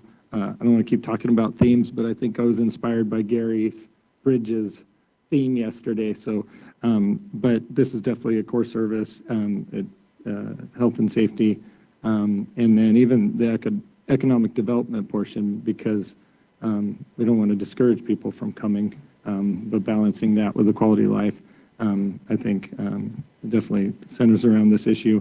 And then I love Lisa's idea of the public-private stakeholders cooperation, because, yeah, they've got a lot to benefit. And I think, I don't want to generalize, but the problem is at its worst probably on the weekends, the holidays, and I would say a majority of it is probably out-of-towners, which, once again, we don't want to discourage visitors, but knowing that a lot of them kind of get here through the lodging or that, partnering with them, I think would go a long way just to help find solutions. So, yeah, I'm on board. Yeah, I agree. I think this is actually even in our recreation master plan that we've identified transportation as one of the main issues to solve here. And I know that Sue and I, we've been talking about this forever in the cohort. And this is an issue across the country that people are grappling with. So there ought to be good models out there for us to look at. That's great that Colma's doing that. But there are this is like another piece, another brick in this structure we're trying to create, I think, to manage our recreation. So the overuse plus making sure there's access by locals, plus making sure it's safe and clean, I think all of that. And we could be creative about making sure there's garbage bags on the shuttle, to encourage people to pack out their garbage, or educational materials on there to remind people how to behave at the river. So I think this is like another necessary step for us to manage all of our recreational areas. And it's definitely a piece of economic development as well. So I think that's a great idea. So I'm hearing that staff will move forward in developing a pilot project that will be, we're proposing 18 months. It would probably take us about 6 months to get something up and going. So talking with staff in advance of this board item, I'm hearing a July 1 target date that would go half of the summer season and then full summer season of next year. And then we'll come back to the board that following January board workshop to share the results of the pilot. I'm also hearing from this discussion is to work with our economic development division to look at our hospitality providers and see if there's synergy. So we'll move forward with that. And then also I'm hearing to repurpose the air quality grant that the county received. And I appreciate Lynn already reached out to them, so it seems like there is opportunities to do that. All righty, thank you. And the next presentation or discussion is the Tribal Affairs Policy, and that will be led by Supervisor Bullock. Thank you. Jeff, I don't know, did our supervisors receive this document? No, not yet. Okay, thank you. Okay, yeah, so the staff report's there. This is a little bit complex item, and so bear with me as I kind of walk through some of the details. When I became a supervisor, the Washoe tribe that's based in Gardnerville, Nevada, Their tribal territory is squarely centered in the Martis Valley in the middle of Truckee. And then their sphere of influence, their influence area, based on the maps that they consider cultural and appropriate to their tribe, range all the way down past South County of Nevada County. And so they were engaged in litigation for many years on the trail that's now built and completed in Truckee. And so I reached out to them and said, you know, I'm the new supervisor. I don't have a relationship with you, but I'd like to sit down and talk. And so it took us several months, if not more than maybe even a year, to get an invitation to sit down with them. And so I sat down with them.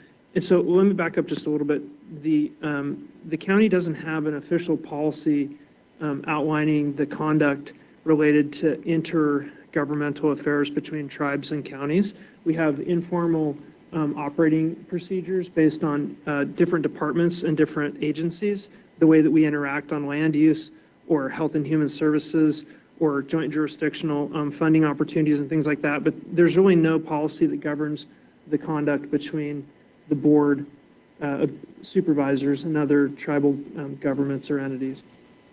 I know Supervisor Hall's done a lot with the Nisenan tribe, and there are other tribes that consider Nevada County culturally relevant and consider it their basic territory and their basic area of living and existing over the past years. And so we really just are honoring the tribes that call Nevada County culturally relevant to them. We're not saying that we identify, nor does the county have a role in saying who is here and who isn't here and how much of that is deserves respect or acknowledgement. We're just saying that there are other cultures and other Native American tribes and tribal entities that consider Nevada County culturally relevant and part of their history.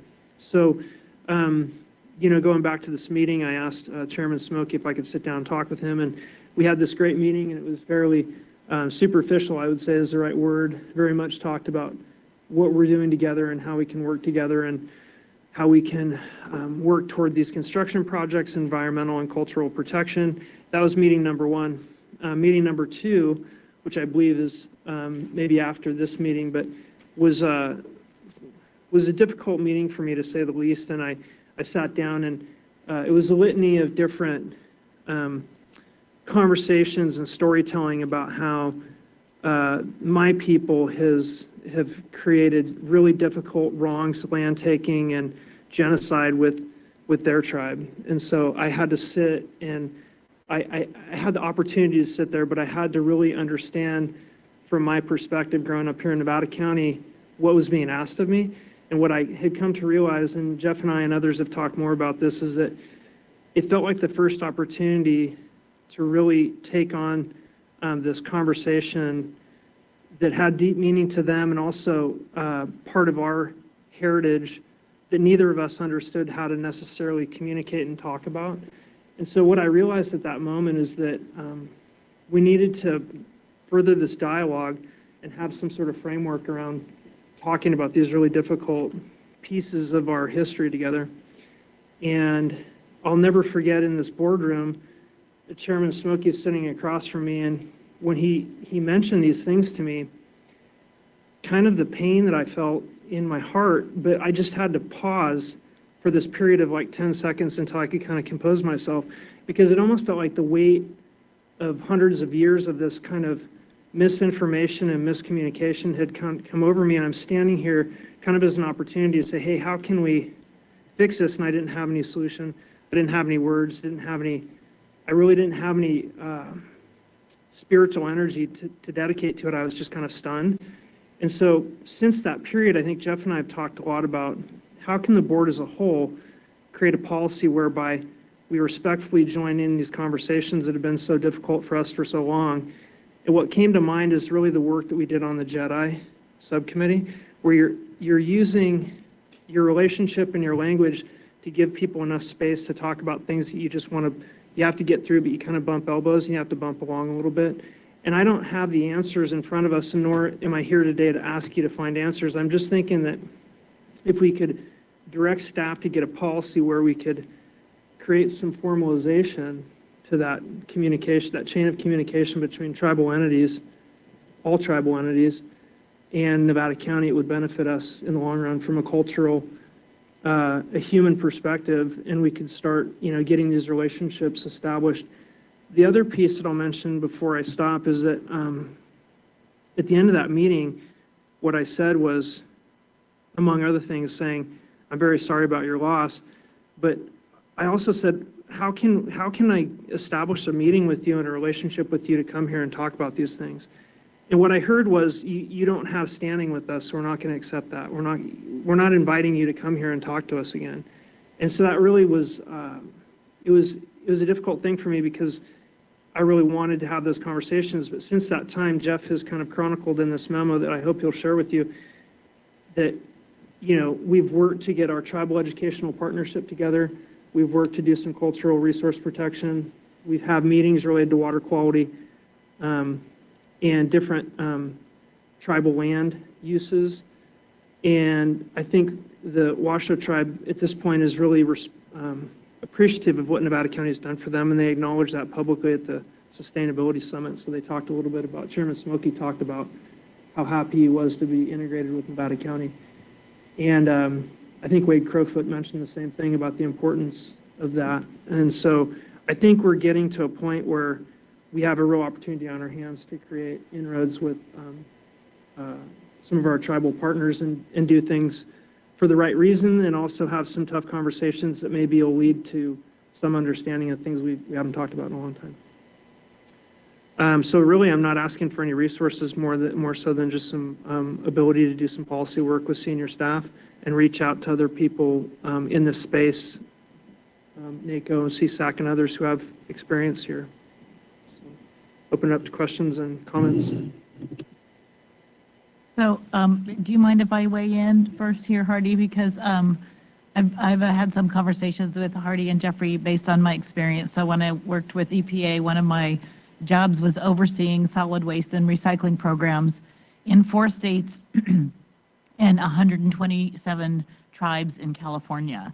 So I spent a lot of time sitting down with tribes. We provided grants, we provided education, and working with them. And we learned over time that their need for a protocol with tribes was necessary simply for efficiency, right? To get the work done that you want to get done, as well as for respect. On the one side, they're recognized tribal nations are legally sovereign nations. So you're dealing with the head of state when you're dealing with them, and they expect that kind of respect from us. And that means there are protocols that you go through. On the other hand, most tribal nations are tiny. And so when there's 1 or 2 people you're supposed to start with, and there are 15 people in each county's department trying to reach them, and multiple nonprofits and other community organizations, it's overwhelming for tribes. And so they've often asked for an agency to funnel that communication through one person so they aren't as overwhelmed. And then there are cultural aspects. So the idea so what you experienced, Hardy, is I've experienced that many times where your initial relationship with any tribe tends to be spending time and hearing their story. And if you want to work with them, if we need to get them to work with us, that's just part of the deal. And so I think having some education educating the county on those sort of protocols and legal aspects and best practices in terms of how to work with our tribes can't be a bad thing. It would help us get things done more efficiently, as well as be respectful to both sides of the topic. So just wanted to throw that in there too. I've had lots of experience with that, and it's been a joy from my experience, it's been a joy to work with tribes. It's also been very difficult and very complicated. So I'll throw that out there and open it up to anybody else for comments. So just one question and one comment. Are there state resources available to help us if we were to create a policy? Because it seems like there's other communities who have done this, so I would hope that we would lean on getting, not reinventing the wheel to see what other communities are doing. And then I would also ask that if we do this, that we include all of our Native American tribes in the county. I know the Nisenan has a very high profile here. They just purchased the Chirp property. And when we talk about Native American, oftentimes we only talk in terms of the Nisenan, but there are other tribal communities here. And so I just hope that if we're going to do something that is inclusive of all the Native American tribes in our community. Thanks for bringing that up. I would mention that, I will. The Shawcom Maidu tribe and also the Nisenan, Washoe, and others claim heritage land here in Nevada County. So I would totally 100% agree. And it's important that we not necessarily we're not the arbiter of who claims the land. We were just open to receiving people that believe, and also separating the long stories between those tribal entities is not the role of the county. But I think that's really important what you bring up. Yeah, and the answer is yes.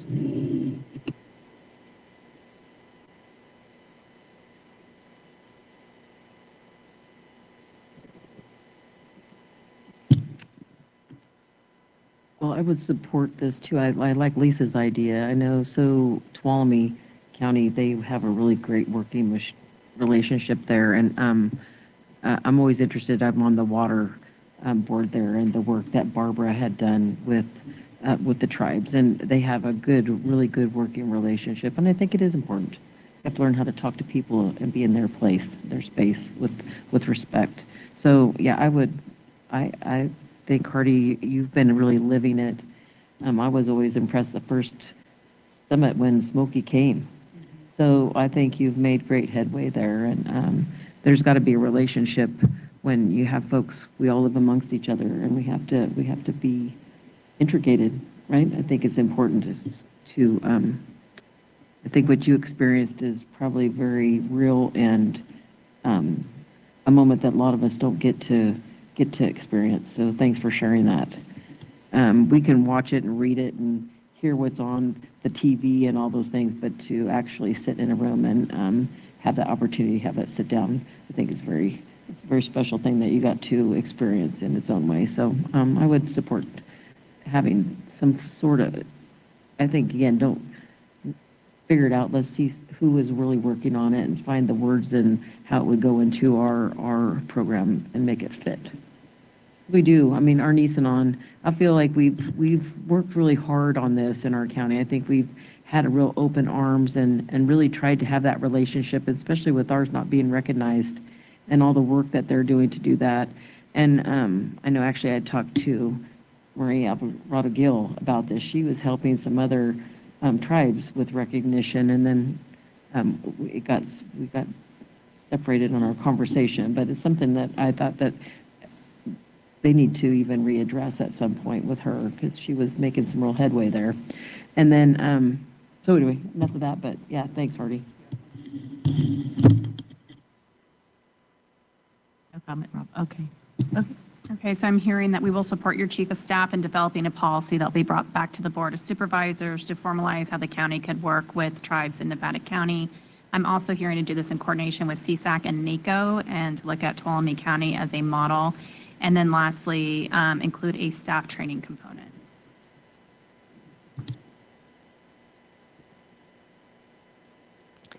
All right, thank you.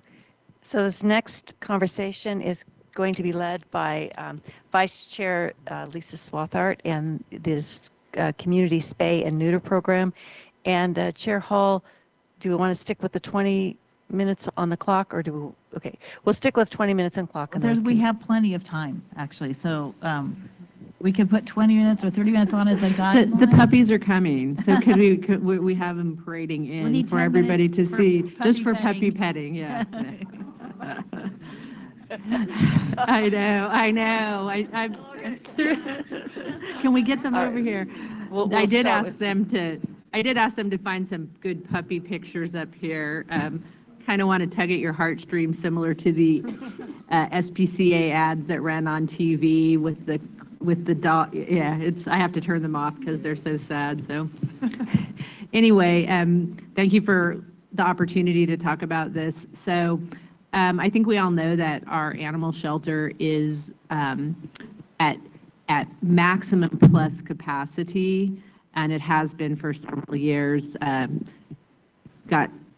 There was a lot of adoptions during COVID, and unfortunately, there's repercussions of those adoptions where people, after going back to work, decided that they didn't need a dog. So we've just been inundated with cats and dogs at the shelter, in particular puppies this year. I've just seen an explosion of people dumping them on the side of the road and having someone rescue them and show up with 10 puppies at our animal shelter on a happened several times during the summer season. So I am asking for financial commitment, and obviously whatever if the board agrees, then we would have to go back and see if we can find the money. But I think if we could put together some resources to help people spay and neuter their animals, it would go a long way in actually saving us money in the long run, because we won't have this problem.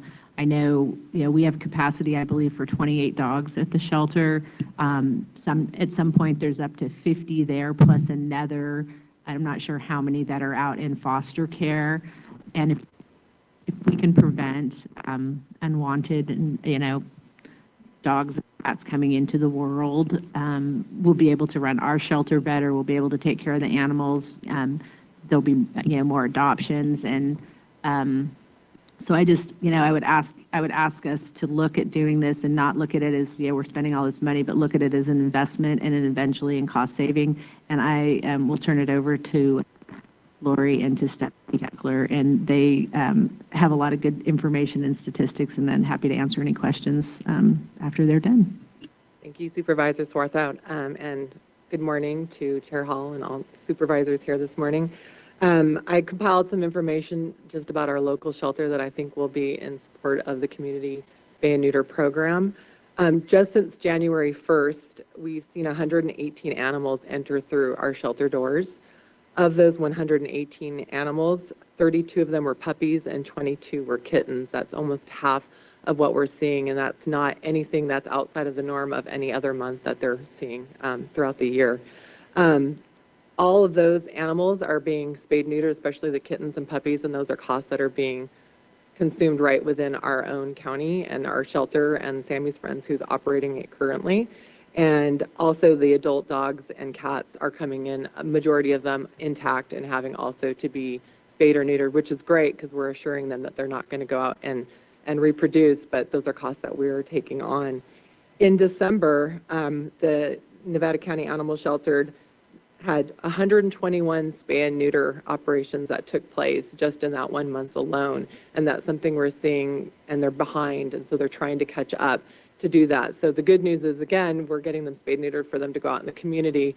Maybe the not so good news is we're also paying for that as well. And that doesn't account for all the animals that are currently reproducing out there that are causing those animals to come in.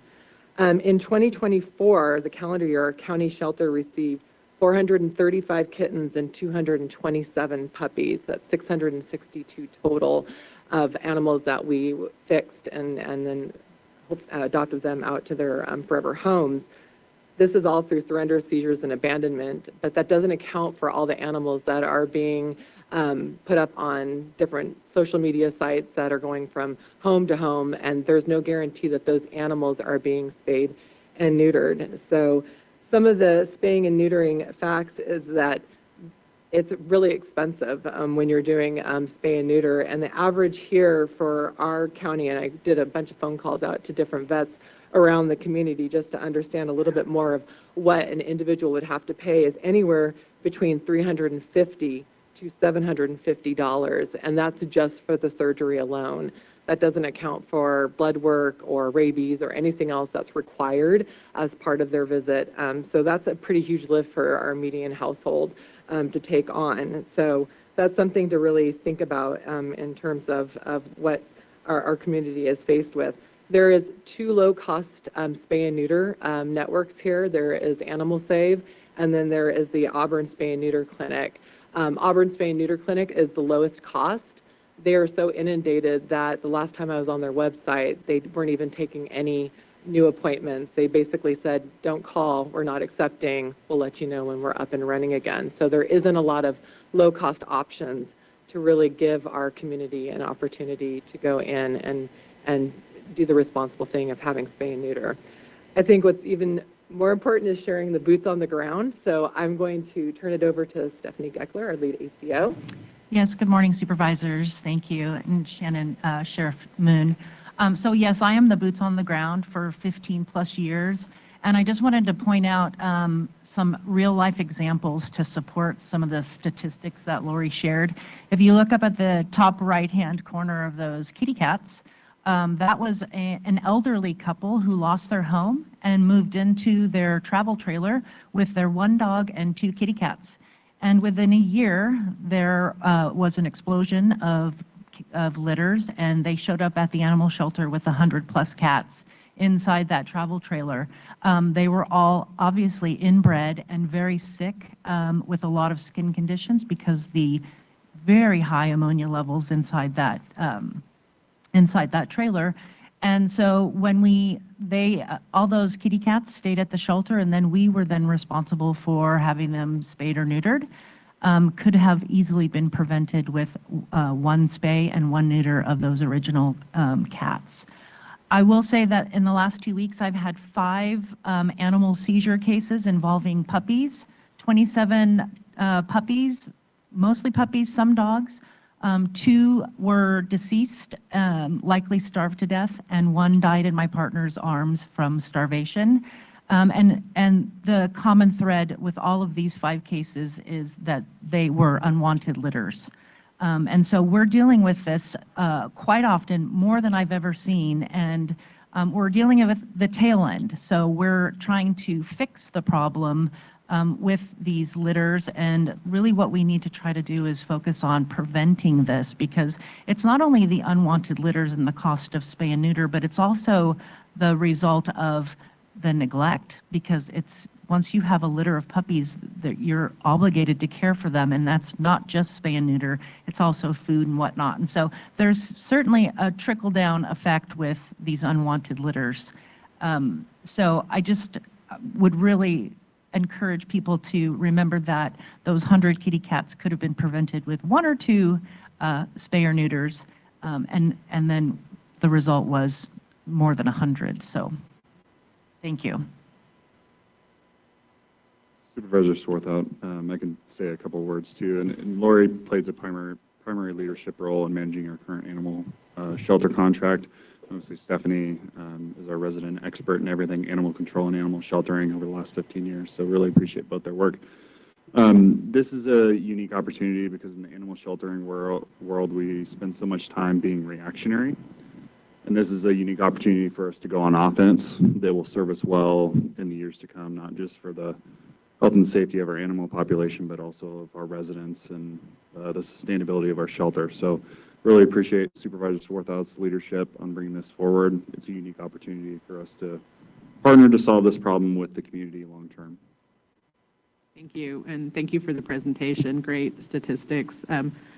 Yeah, you don't realize it, but cats reproduce very quickly, and 2 to 100 in a year is pretty extraordinary. But I think my intent for this request is we do spay and neuter program once the animals are in our care, but there isn't community funding to help people that want to keep their pet and love their pet, but they just can't afford to have it spayed or neutered.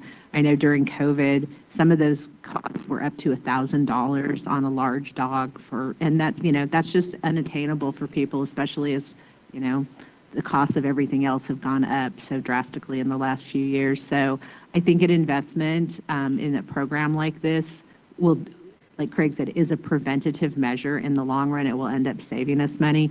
And my intent, if I do get support from the board to move forward, is then to also, with the help of both Lori and Stephanie, to reach out to our animal rescue organizations. There's 5 of them in the community, and ask them to help us match funds through their fundraising efforts. And I have indication from several of them that they're willing to do this. And also, somebody from the city of Grass Valley, one of the council people, reached out to me and said that they think that they have an opportunity for some funding too. So potentially with maybe $100,000 investment from the county, we can parlay that into, double it through contributions and through maybe some other entities helping us. But I think my intent here is to have the animal shelter, the department that is contracting to actually run this program. It wouldn't be run through a specific entity, but we would work with those entities for referrals with people who need to have their dogs spayed and neutered. Obviously, Stephanie is a huge resource in getting the word out for people because she's boots on the ground with her and her extraordinary staff every single day. I think that sometimes as I watch social media, I think sometimes your animal control officers are responsible for having more dogs and cats adopted out of the shelter because they do such a great job and they care so much. So I would ask for some support on this, and obviously it would come back to the board for any sort of finalization of a contract or money, but just to kind of get the ball rolling to see how we could work on this would be great. Just to clarify, would this be like a free service that would be funded by all the partners, but it would be free to the community, or? I think there's a couple different components. I think we would look at a program maybe on a sliding scale. So it wouldn't be 100% free, but maybe we would, based on what somebody could afford, if they had $200 and they needed another 200. So that's where the expertise of our animal control and our contractor will determine, what's the best way, how do we get the most bang for our buck with this? There needs to be some buy-in from the community as well. But I know in 2014 or 2015, I was on the board of Sammy's, and one of the donors there, they contributed $50,000 for a feral cat spay and neuter program. It had a huge impact on the number of cats that reproduced the following year. So it's probably, my guess is maybe that those cats have come back now, but it really helped a lot in cutting down the cat population. So there's a lot of evidence that this works. Placer County is doing one as well, and they've had great success. And there's some statistical information that they can provide to show the success of what the reduction in the animals are.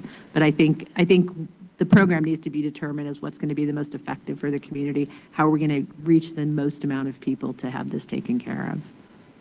Is there typically an educational component? And this seems like there's a lot of pet owner responsibility here that.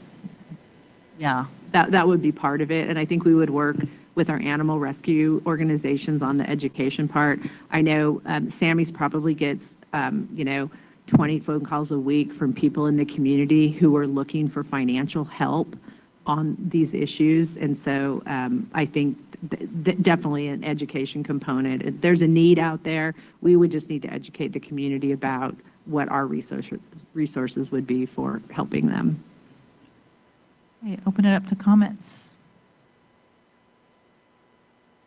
Oh, wait, I agree with this 100%. I think what Placer had going in the day was, you could go, I think it was only $45 at one time, because it is, and I'd like to know who does it for $350. That I need that list, because I talk to people every day about having their animals fixed, and then if your dog's older, the older your dog is, the more expensive it is. So it depends on when you happen to adopt them or how, because there is a lot of stuff that goes on through social media. Somebody will get a dog and they want to do the right thing, and then that cost is it's just a big challenge.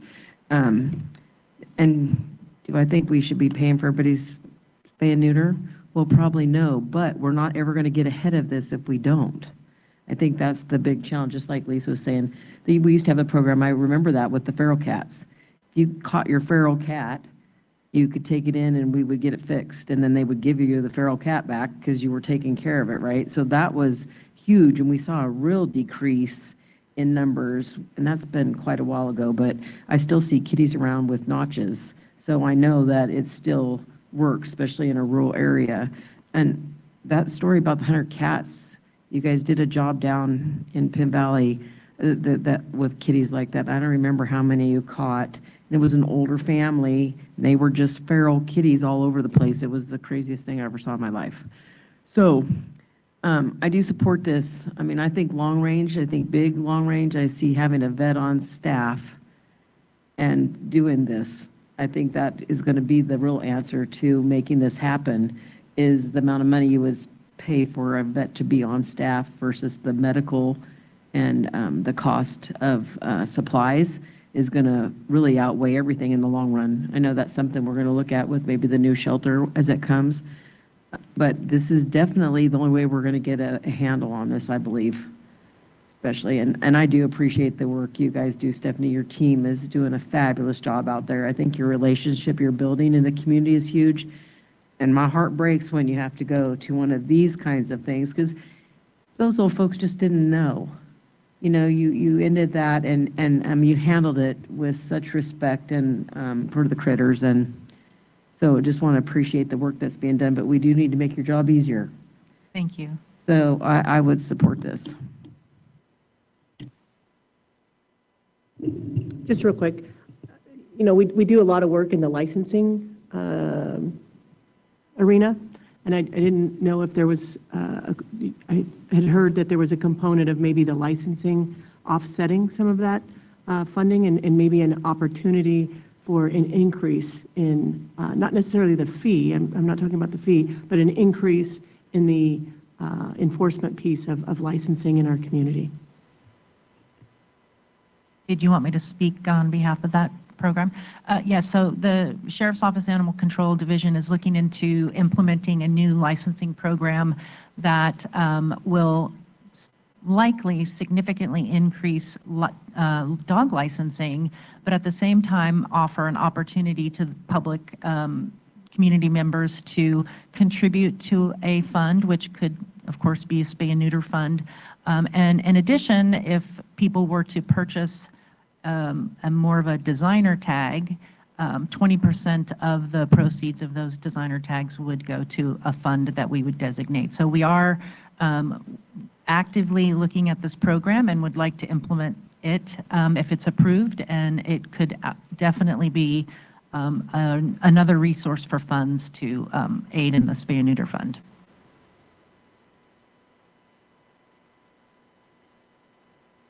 Rob, comments, questions? Find that interesting. So designer idea, is that the ones with the chips too in them so that they could find your dog? Yeah, it's gonna help in so many ways.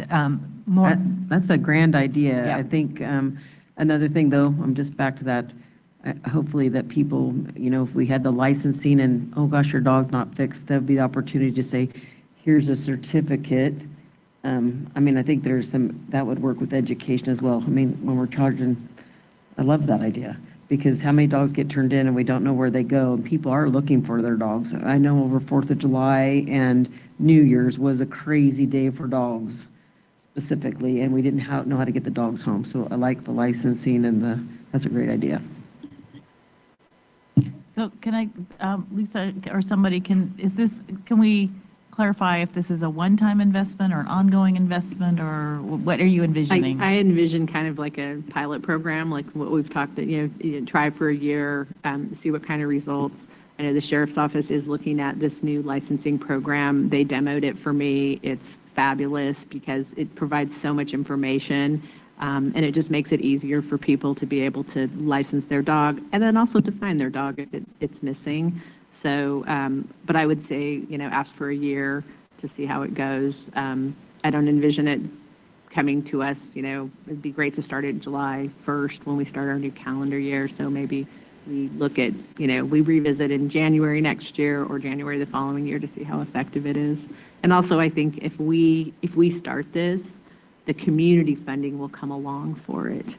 And maybe that ends up paying for the whole thing eventually, or maybe through licensing. I think we have opportunities to look at some other, we have opportunities for other funding sources other than just the general fund. Artie?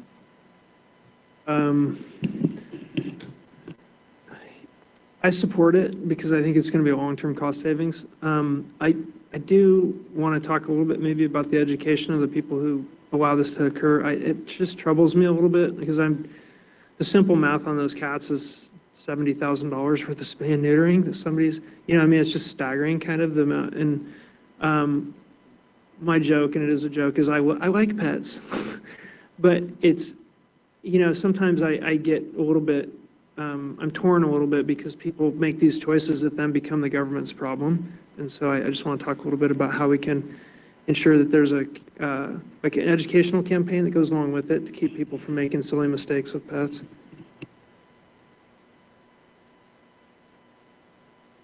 Absolutely. I think for a small community, we have a very high level of interest and caring for the animals here.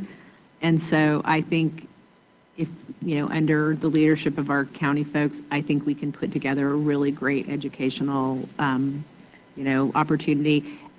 Personally, I think that we're going to probably get more requests for the funding than we are able to provide. But at least we'll know how many we can help, and we'll know, what the additional costs might be. And, one of the things is that Sammy's used to have a community fund to help animals that weren't necessarily in the shelter. And unfortunately, because the veterinary costs have escalated so high, they don't have the ability to do that. They really only have the ability with the money that they raise to help the animals that are in the shelter. So, I mean, they're constantly doing GoFundMes for specific animals, and they're pretty successful in doing it. So I think if we have that same kind of visibility in the community, we will have that success as well of, helping people spay and neuter their pets. But absolutely, education is a huge component of it. Yeah, I mean, I agree. I agree with everything that's been said. I feel like I love the idea of the preventative, just like what I was talking about earlier. If you prevent the problem at the beginning, you save a ton of money down the line. And so getting on top of the reproductiveness of a lot of the pets out there to prevent more, kittens and puppies being abandoned would be huge, especially if there's a cost savings for us. I worry too about partly the message and then partly the rescuing aspect of it, that, I've had dogs all my life. They're all rescues. If I take on a dog, I know that means I'm not going to do anything to harm it. That means it may cost me a lot of money at some point for a vet, or it costs money for food. It costs money for, it takes time to exercise them properly. It's like, it's a responsibility that you take on. And if you can't afford it or don't have the time, then you shouldn't have a pet. And again, the fact that then they get abandoned and that cost falls on the public at large bothers me.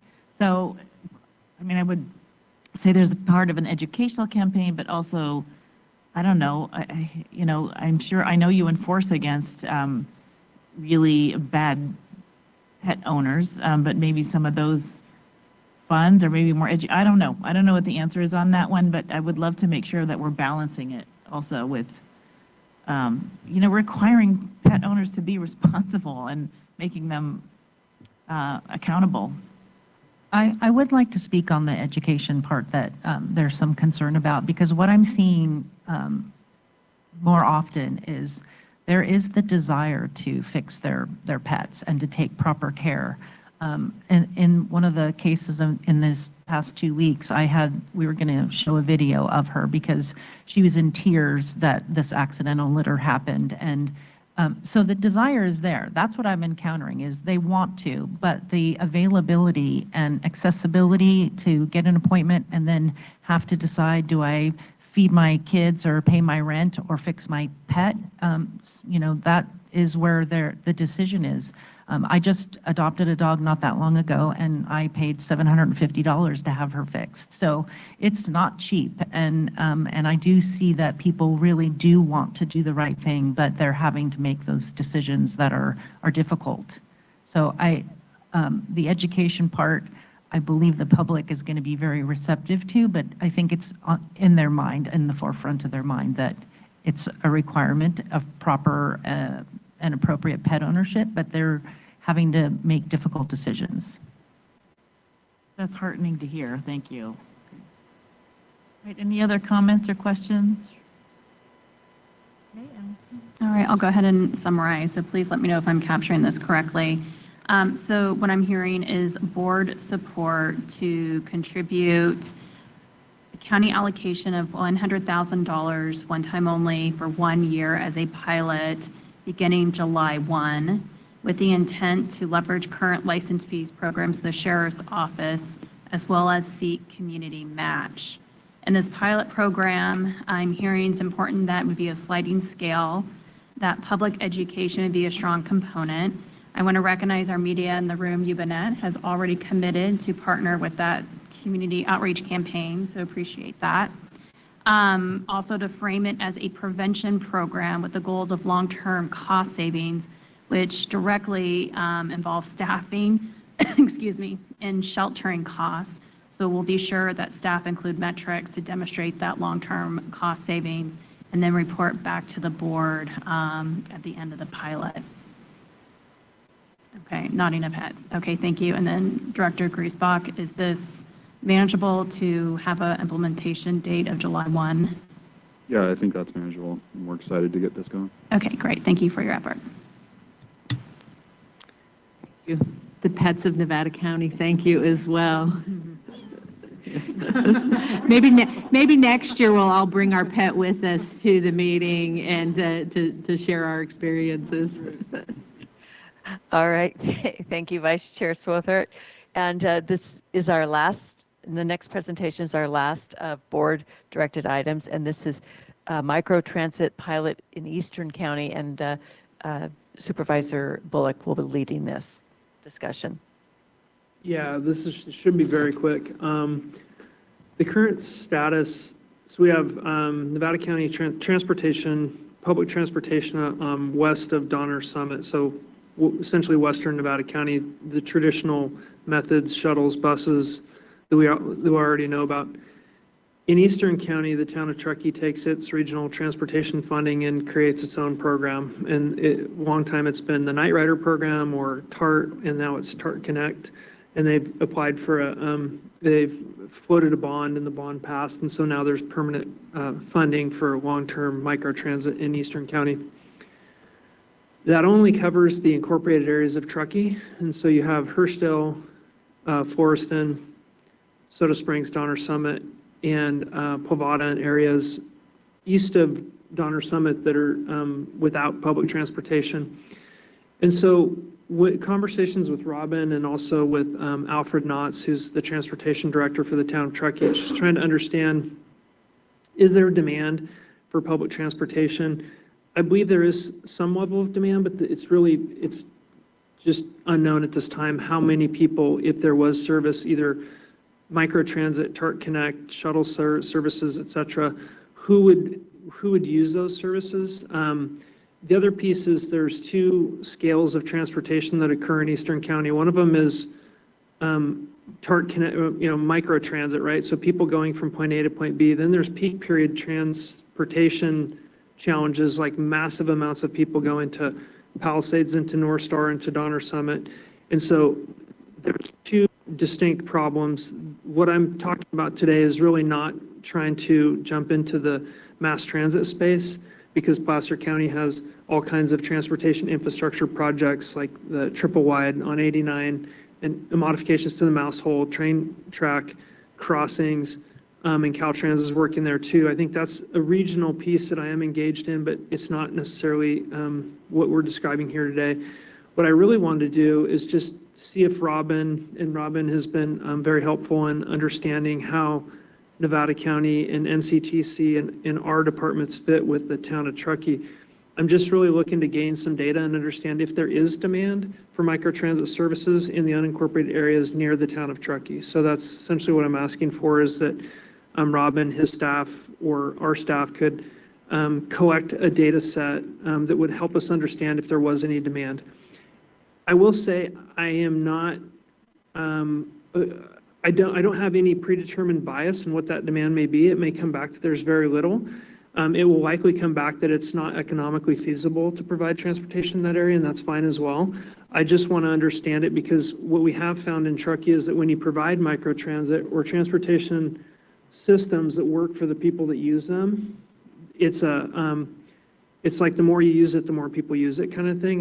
There's a relationship there. And so particularly getting to your year of the youth, it was interesting. Our stakeholders in Nevada County Youth Commission, I asked them what they like about Eastern County, and they all said, we can ride TART Connect. We don't have a driver's license, so we can just catch it and we go to our friend's house and we go here and we go there. So that was really interesting to see that people are digging in at that level and using it. So I'm just kind of asking people asking the board today, do we allow staff to dig in and get some metrics and understanding about what the demand may be? I will say there is a grant-funded, for the first time in a long time, grant-funded shuttle that goes from Donner Summit. I think is it twice a day, Robin? It's 2 trips in the morning, 2 trips in the afternoon. Thank you. Yeah, so 4 times a day. Yep. It goes from Donner Lake or Truckee to Donner Summit. And so that's been paid for by somebody else. And that's providing transportation for staff members. We're people that work at the Donner Summit Ski Resort. So Donner, Donner Ski Ranch, Sugar Bowl, Boreal, Royal Gorge, Soda Springs Store. They can all kind of catch a ride back and forth. A lot of them are on, I forget what you call it, J1 visa, so they don't have a driver's license. They're just staying for the winter to work. So we will have some natural, affordable numbers that come out of that to understand who wants to move where. It gets more complicated because the shoulder seasons on Donner Summit are very slow. So when there's no skiing and there's no mountain biking, there's not a lot going on up there. So there's really 4 distinct seasons: peak period snow season, peak period summer season, and then 2 shoulder seasons. I think the data will take a little bit of analysis to understand if there's demand, but really just asking, can we enter into the space and understand if our unincorporated areas near the town of Truckee would benefit from some sort of co-funded transportation, whether that's with the town of Truckee, whether it's with Placer County or with Nevada County. That's a long time away, but right now just understand who needs what and who wants what and who would use some transportation up there is what I'm really looking for some board direction on. Do you have an ask that like what it costs or who could do? Is it a study that you're looking for? Or? Yeah, I think the staff report describes kind of a 2-phase process. One of them is informal data collection that will cost nothing. And I would say we start there, and then Robin put in $30,000 to $50,000 for an official transportation assessment. Did they get that right? Close to it? Yeah. Somewhere in there. And I would even go one step further to say that if the staff assessment comes back with some like high fidelity data that we can use, that is actually determines that there is no demand, that we go no further, right? We don't spend any money. But if there's data that indicates that there's some traction there, some ability to provide a needed service, then we would maybe go the next step and bring something back to the board for an assessment. Seems like it'd be ripe for a climate grant as well, potentially. A reduction of EMTs would be a great space to look at that. Robin wants to say something. Can you please come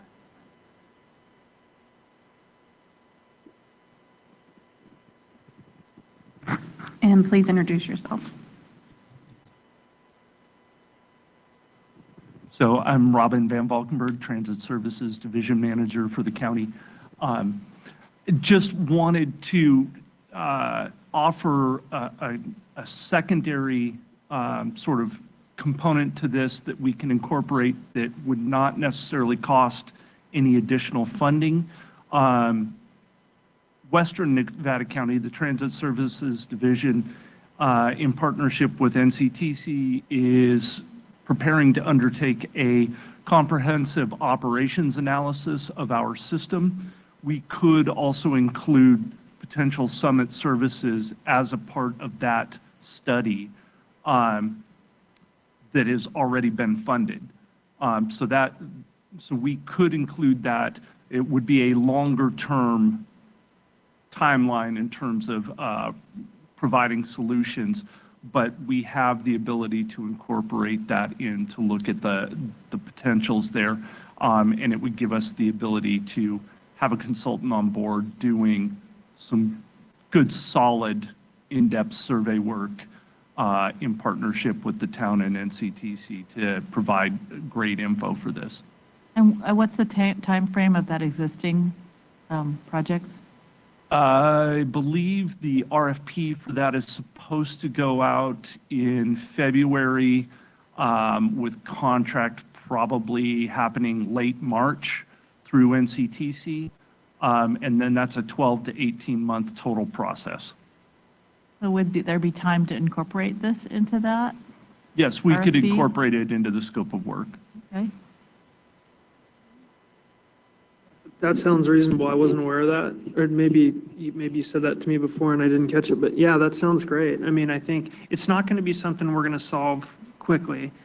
The other piece I will throw in there is that Alfred Knox, it was very informal, so we can't stand on this, but basically said, at some point we could pick up people from these other unincorporated areas and see how it goes, right? So Tart Connect could jam up to Soda Springs and pick somebody up and we could get a list. Oh, you picked up 10 people. You owe us $170, 17 bucks a trip or something. But that is another way to go. And I would just ask that maybe we give some leeway to staff to look into that a little bit, because it may be a proxy for something for the additional data set. So while we're looking for this 18-month process to be concluded, we also look at maybe talking with Alfred on doing that modest, extension of service or trial period or something. I mean, I really don't know if it's a lot of people or no people, but if we could have some small amount of money, less than $5,000, to pay for those pickup trips with Tart Connect, it would be one way for us to understand who's getting on there and where they're going and what we may look at further. If I may. So to that end, yes, definitely we can work with Tart Connect and Truckee regarding the microtransit in town. My recommendation is we also partner with Sugar Bowl with their current shuttle to provide us Summit's data. The Truckee North Tahoe Transportation Management Agency is doing service surveys in accordance with that new pilot service being run. So they will be getting not only ridership data from that, but they'll also be getting customer service and community survey responses regarding that service. So we can kind of work through those two somewhat separate components to get some pretty solid data for that end of things. It sounds like there's some stuff to work out offline, but let's go to comments on this from the board members.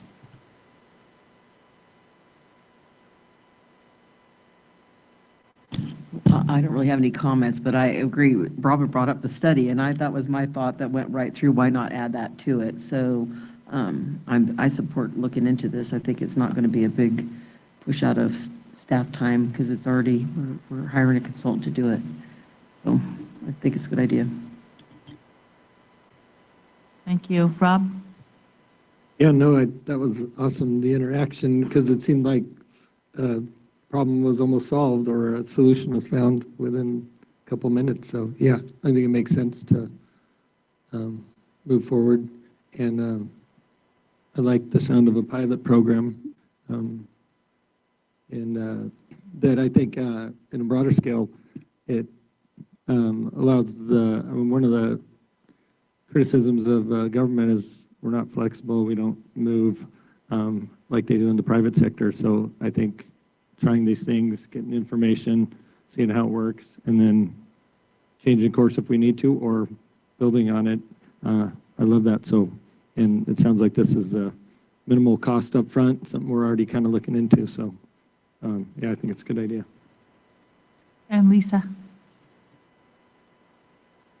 Absolutely, I would support this. I think the study will be interesting to see how it comes out, because I look at public transit in my district, and it's very up and down about who's using it, how many people are using it. So I think doing a study to figure it out and to provide the service if there's a need for it is important. Great, thank you. I have a clarifying question, Robin. So, the study through NCTC would replace any funding needed for an assessment, correct?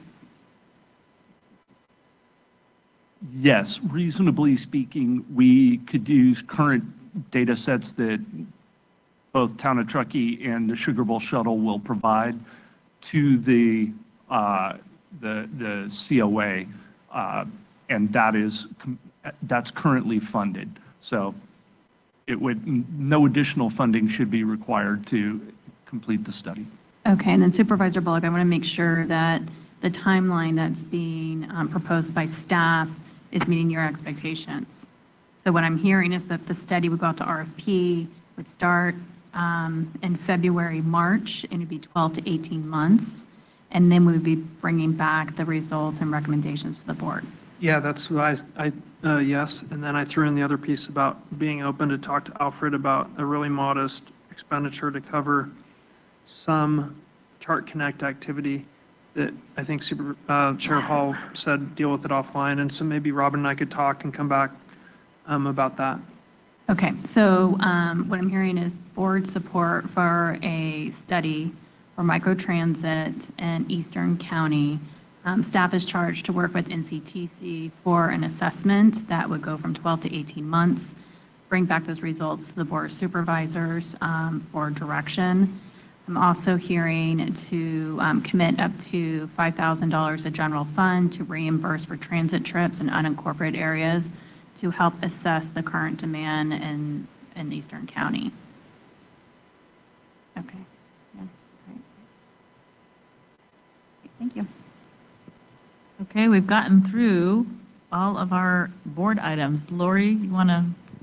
Yeah, excellent. So we are ahead of schedule. So what we're going to do now is take a break and then come back. And Erin is going to lead you in a discussion on resources and priorities.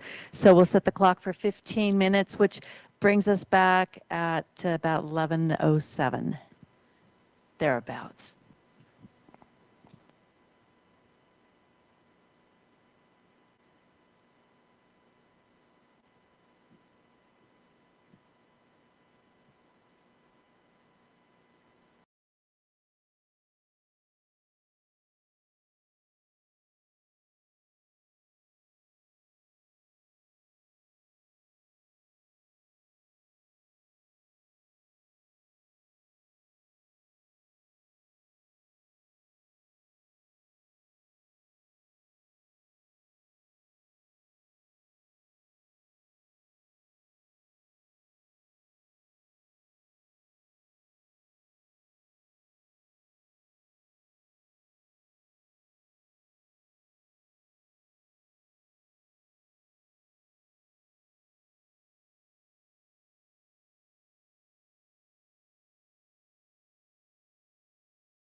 We'll be starting in about a minute.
We'll start in 2 minutes. That's the update. 2 minutes start time.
Okay, we have 5 supervisors in the room, so we'll go ahead and get started. You're doing a fabulous job of communicating your key ideas, and we're moving through our schedule well. So we have moved up what we were going to do after lunch to before lunch, and Erin Metler is going to talk about resources and priorities. Erin?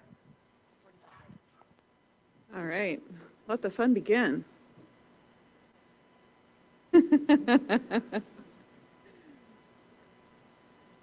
No. Don't be scared. It'll be fine. So I want to start off by thanking so many county staff, many of whom are here today, but most of whom are back at the office still working. But definitely just a lot of hard work and effort put into what you got presented the last 2 days. Over the past 2 months, staff has worked significantly on gathering information, putting really good thought into presentations, putting together strong panels, and really what came out was a fantastic show of how much this county does, which is tremendous and a bit overwhelming and a little exhausting, but fun for the right reasons, right? We work for our constituents, we work for the County of Nevada residents, and I will say on behalf of county staff, we love what we do, and that's why we keep coming to work every day. So definitely want to shout out to all of the staff that helped put this event on, and Also want to shout out to board and CEO analysts Carissa, Mandy, and Lynn, as well as Chief of Staff Thorsby and CEO Lehman, who have helped me culminate this last session of resources and priorities. And really the point of this session is to bring absolute clarity to what you heard over the last 2.5 days, what we heard you say over the last 2.5 days, and give staff further direction of how to take that next step forward. So you'll remember this slide. You probably close your eyes and see it. You see it so often. But really what we're talking about is the red box with the red arrow. We're going to go into charter development for board objectives and then also confirm those objectives, whether any changes are necessary in the next session. And so between now and April and May, when the budget subcommittee meets, staff is going to move forward on that charter development process and really put some thought and effort into what we heard you say.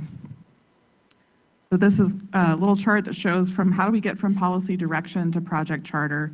Project charters, for those that don't know, really is just a document which has a clear scope, it has a clear purpose, and then it outlines the tasks needed to get to achieve that goal, as well as the resources that are going to be necessary to see that work through.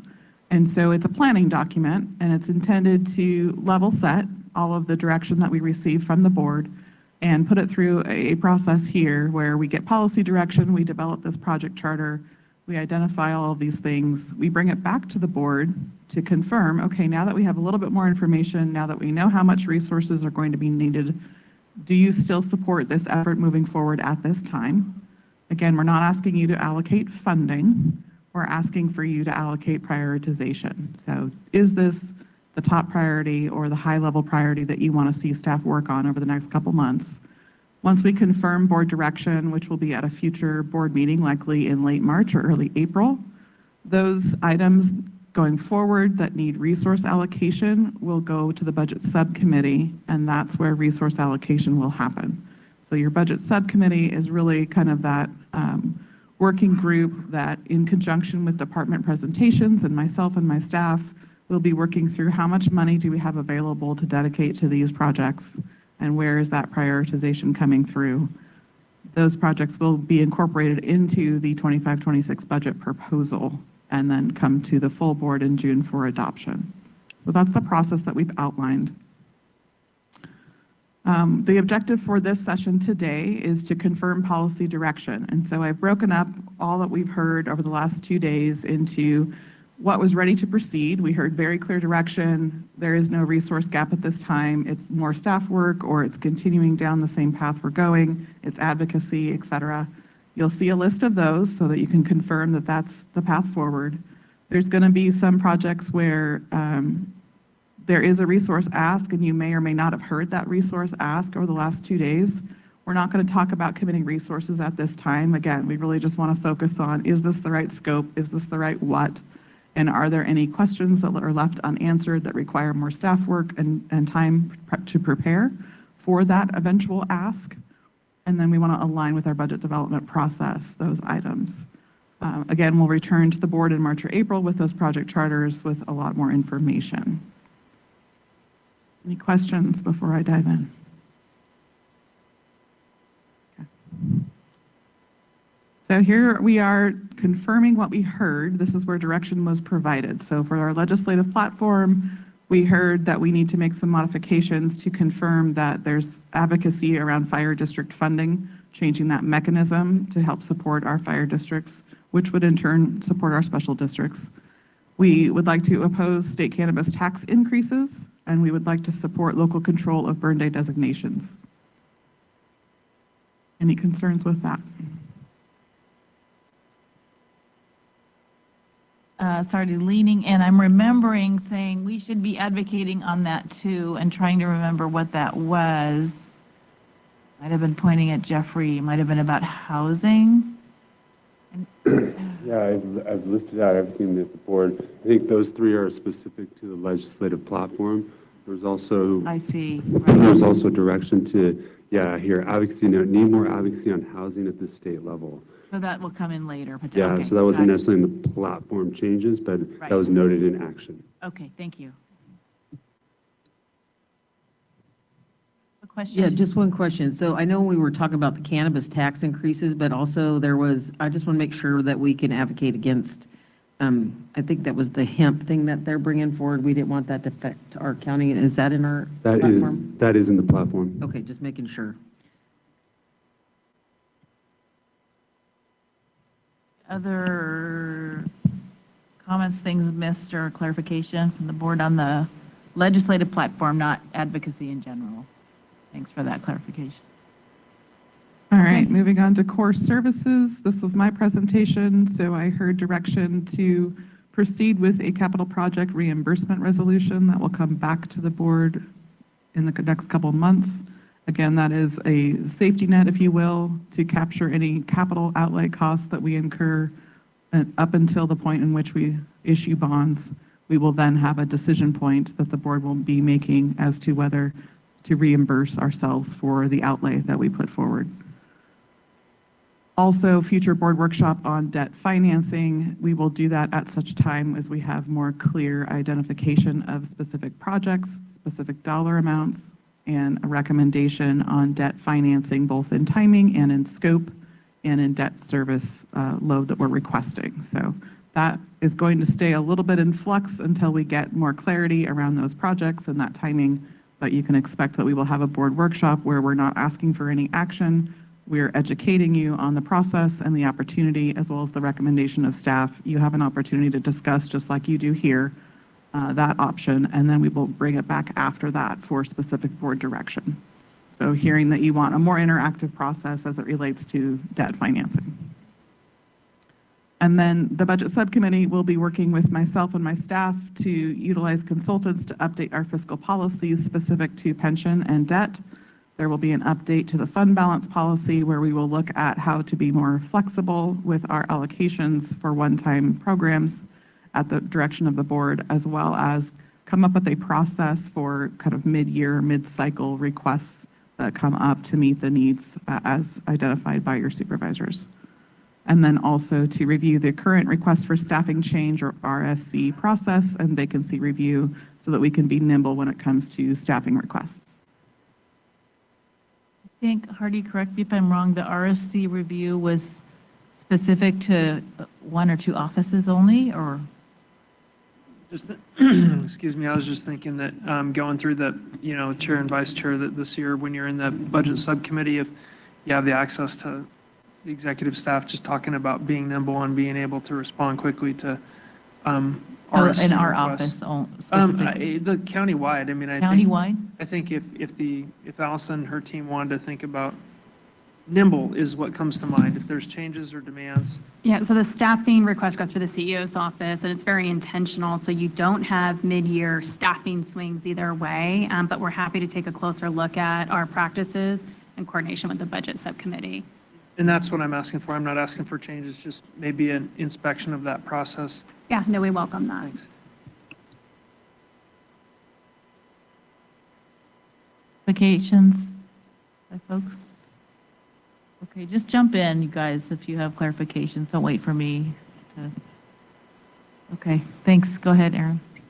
All right, moving on to broadband housing and code compliance. This is what we heard, again, wanting to confirm the direction.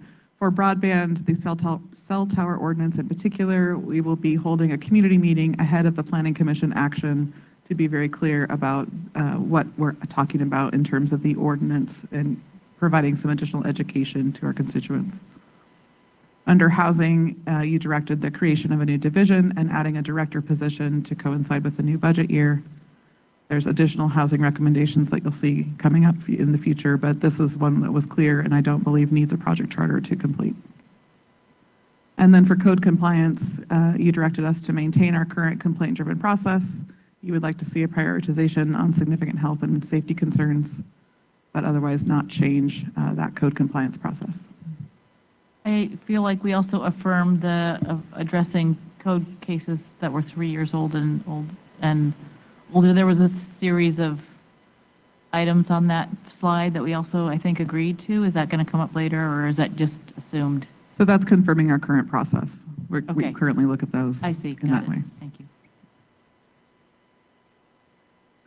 All right, under economic development, the cannabis tax, we're proposing no changes. We would like this item to come back to the board when and if the state makes some changes on their end to what their tax rate is or the requirements. And then under environmental and natural resources, we're going to take some time to work to determine the scope with Chair Hall and Supervisor Tucker. We're going to identify some resources needed to support that effort. That will likely be outside of the rest of the project charters, so that's why it's here. It's going to take 6 months to come up with that direction, and that may or may not coincide with the budget process. That's news to me. I did hear you say 6 months, which sounded fine, but I heard all the other charters were about 6 months as well. But the other charters we're intending to bring back in March, so just a quick turnaround for further direction. So if we are able to get the environmental natural resources plan worked out in the next month, such that a scope's identified and the resource need is identified, we're happy to bring that forward as well at the same time. That's what I have in my notes that reflected the previous conversation, because it was also requested that we look at the resident resources, also what the plan would be to update our mining and natural resources element of our general plan, and then also do a deeper dive in terms of the role of the county versus the role of the state. So we did have the timeline that we heard from the board for 6 months. So if that's not the intent of the board, it'd be helpful to have that direction now. Yeah, my understanding was we were asking you to look at all these options and come back with a plan at what to look at further, not that you had to resolve all this stuff. So I would look for something sooner and say, okay, we're going to commit a half a staff or a staff for the next 3 months to come up with a plan, to come up with a charter or something. I'm not looking for you to answer all those issues. Right. I think you're 2 steps ahead of where I was No, thinking. the intent was not to solve those issues, but to incorporate those in the plan. So I will lean on Director Tillotson that this will take staff time and coordination. And if this is the highest priority of the board, then we need to hear that. But what I heard from the open conversation we had, that we're backing into a 6-month timeline. So if that's different, it would be great to discuss that now. So I'm fine with 6 months. I understand that it takes time and we want staff input. What I'm hearing now, though, is that it puts it outside of this year's budget process, which is not what I was hoping to hear. So will you come back in 6 months and we decide we need a half a staff for 3 months or something? That should be able to be discussed for this coming year's budget. I'm not looking at doing this next year's budget, right? Question. You bring up a good point, which I think if the project charters are returning back in March, that would be just barely ahead of the opening of that budget process, which takes a lot of staff preparation, pretty intense. Just as one board member, I would not expect decisions to be made here that we would have the lead time and prep to get it into the budget process. Just kind of what's described here is that 6-month timeline, in the budget process, because that's already begun, right? Staff is already working on all that for the chair and vice chair. So just recognizing that, maybe we could unify the timelines across all the projects. And maybe that takes away your ability to prioritize, but just understanding that we need roughly X number of months to bring these things back to you. Just an idea. We definitely want to be responsive to the board's direction. I also want to set expectations on the front end. So there isn't this expectation like, oh, staff's going to turn this around in 3 months, when in reality, to do it well with our current capacity and continue with all the day-to-day work that staff's doing, that we have reasonable timeline. So if we are looking at expediting this to move forward, then I want to lean on senior staff to bring clarity of what that would mean in terms of increased staffing. I think we're saying the same thing, Chair Hall, is that within 6 months, working with you and Supervisor Tucker in terms of bringing back a plan to the board for further discussion and direction, which I assume would include whether it's a budget allocation or a staffing allocation. So I don't see that, what I'm hearing from Aaron, what I have in my notes, I'd be within 6 months. So, yeah, maybe we are saying the same thing. I just want to make sure that whatever you come back in 6 months, we have the option to move forward on in 25 in this coming budget year if the board decides to do that. Yeah? Is that what you're saying? Because that's what I'm saying. So I would believe that that would be, once the board has more information, that could help inform the decision Right. in terms of how to move forward. Right. Does that sound reasonable? I mean, in my personal opinion, and I'm, on a side note, willing to work as quickly as we need to as far as my input on that. So what you said sounds acceptable to me, although if it, and maybe this is what you're saying or not, if it's at the expense of maybe some of the other priorities, it may not be my highest priority, I guess. But is that what you're saying? Like if to accomplish what Supervisor Hall just described, does that mean something else is going to perhaps not get the staff time and resources? If it's the expectation we're developing a charter that comes back, in February, March, then we would have to relook at in terms of priorities. This is looking at a pilot program that, as per the discussion of the board, is pretty complex. It is a new area that the county would look at creating a pilot, and so that will take time to look at what other organizations and counties are doing. And so I would like staff to have the runway of 6 months to come back with a plan to address everything that was discussed in the earlier meeting. I am hearing the urgency from Chair Hall, so my recommendation is that we will continue on that path, bring back a staff report within 6 months. Part of the board direction would be, if there's going to be an allocation of staffing or budget, that we would be able to implement that within the next fiscal year, if that's the direction of the board. That's all I'm asking. So not rushing the charter, just making sure we don't get something back in 6 months and then we have to say, okay, but you have to wait until next January to even talk about implementing it. Because all the other charters are coming back in time to be in the budget this year. And I think you're asking for a guarantee of a half FTE. No, I'm asking for the opportunity to have that conversation about whether we're going to do it or not this fiscal year, not to have to wait until next January to actually talk about implementing it. And it's a fair point. So the charters I'll be coming to you in March, April will coincide with the budget process. So if there's new staff or a budget allocation, that will all be built into your budget. And with this charter, would come later, but with the expectation, if the board decided to implement or provide allocation or staffing, we would go ahead and do a budget amendment at a later date. Yeah, so there's still there would be the opportunity to make that decision, yes or no, at that point. What you just said, it sounds totally reasonable to me. Yeah, we can definitely adjust that. On community wellness, we heard that you want to participate as a county in the steering committee and that we will be developing a project charter once that initial study is completed and we have more information about what opportunities the county has to participate in the future. So again, that probably wouldn't come back in March or April. It's going to be dependent on the study of which we are not in control of, but we're participating in. And so it might be one of those, again, off-cycle project charters if there's a mid-year ask or something like that.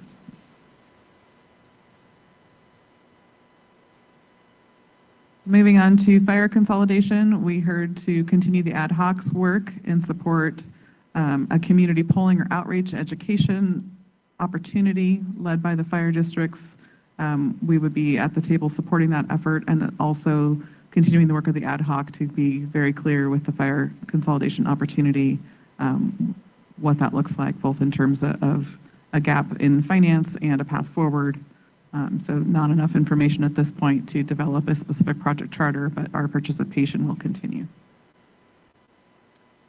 Just quick, I think that was one of my additions, but could we add the word voter polling or voter sentiment or something? Sure. It just carries, it adds a little bit of gravitas to the piece, because I think with the fire committee mentioning the 5 failed previous voter measures, I'd like that word in there. So more specific to the districts that are considering consolidation. Yep. Sure. On tribal affairs policy, we heard you'd like staff to develop a policy, learn from other counties through CSEC and NACO, and develop a staff training component. So in my mind, that's staff work, and that can be done without a project charter. There might be one in the future should that policy have specific actions or need resources beyond a development.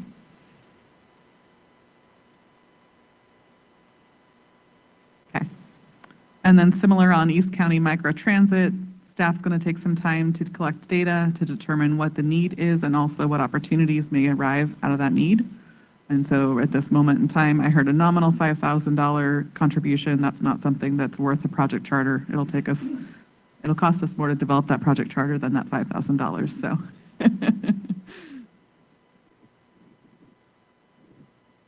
Just real quick, back to the fire, just want to double check. I mean, I'm hearing what Hardy wants to say, but I'm back to this, we're on a tight budget already, and that's going to cost about $38,000?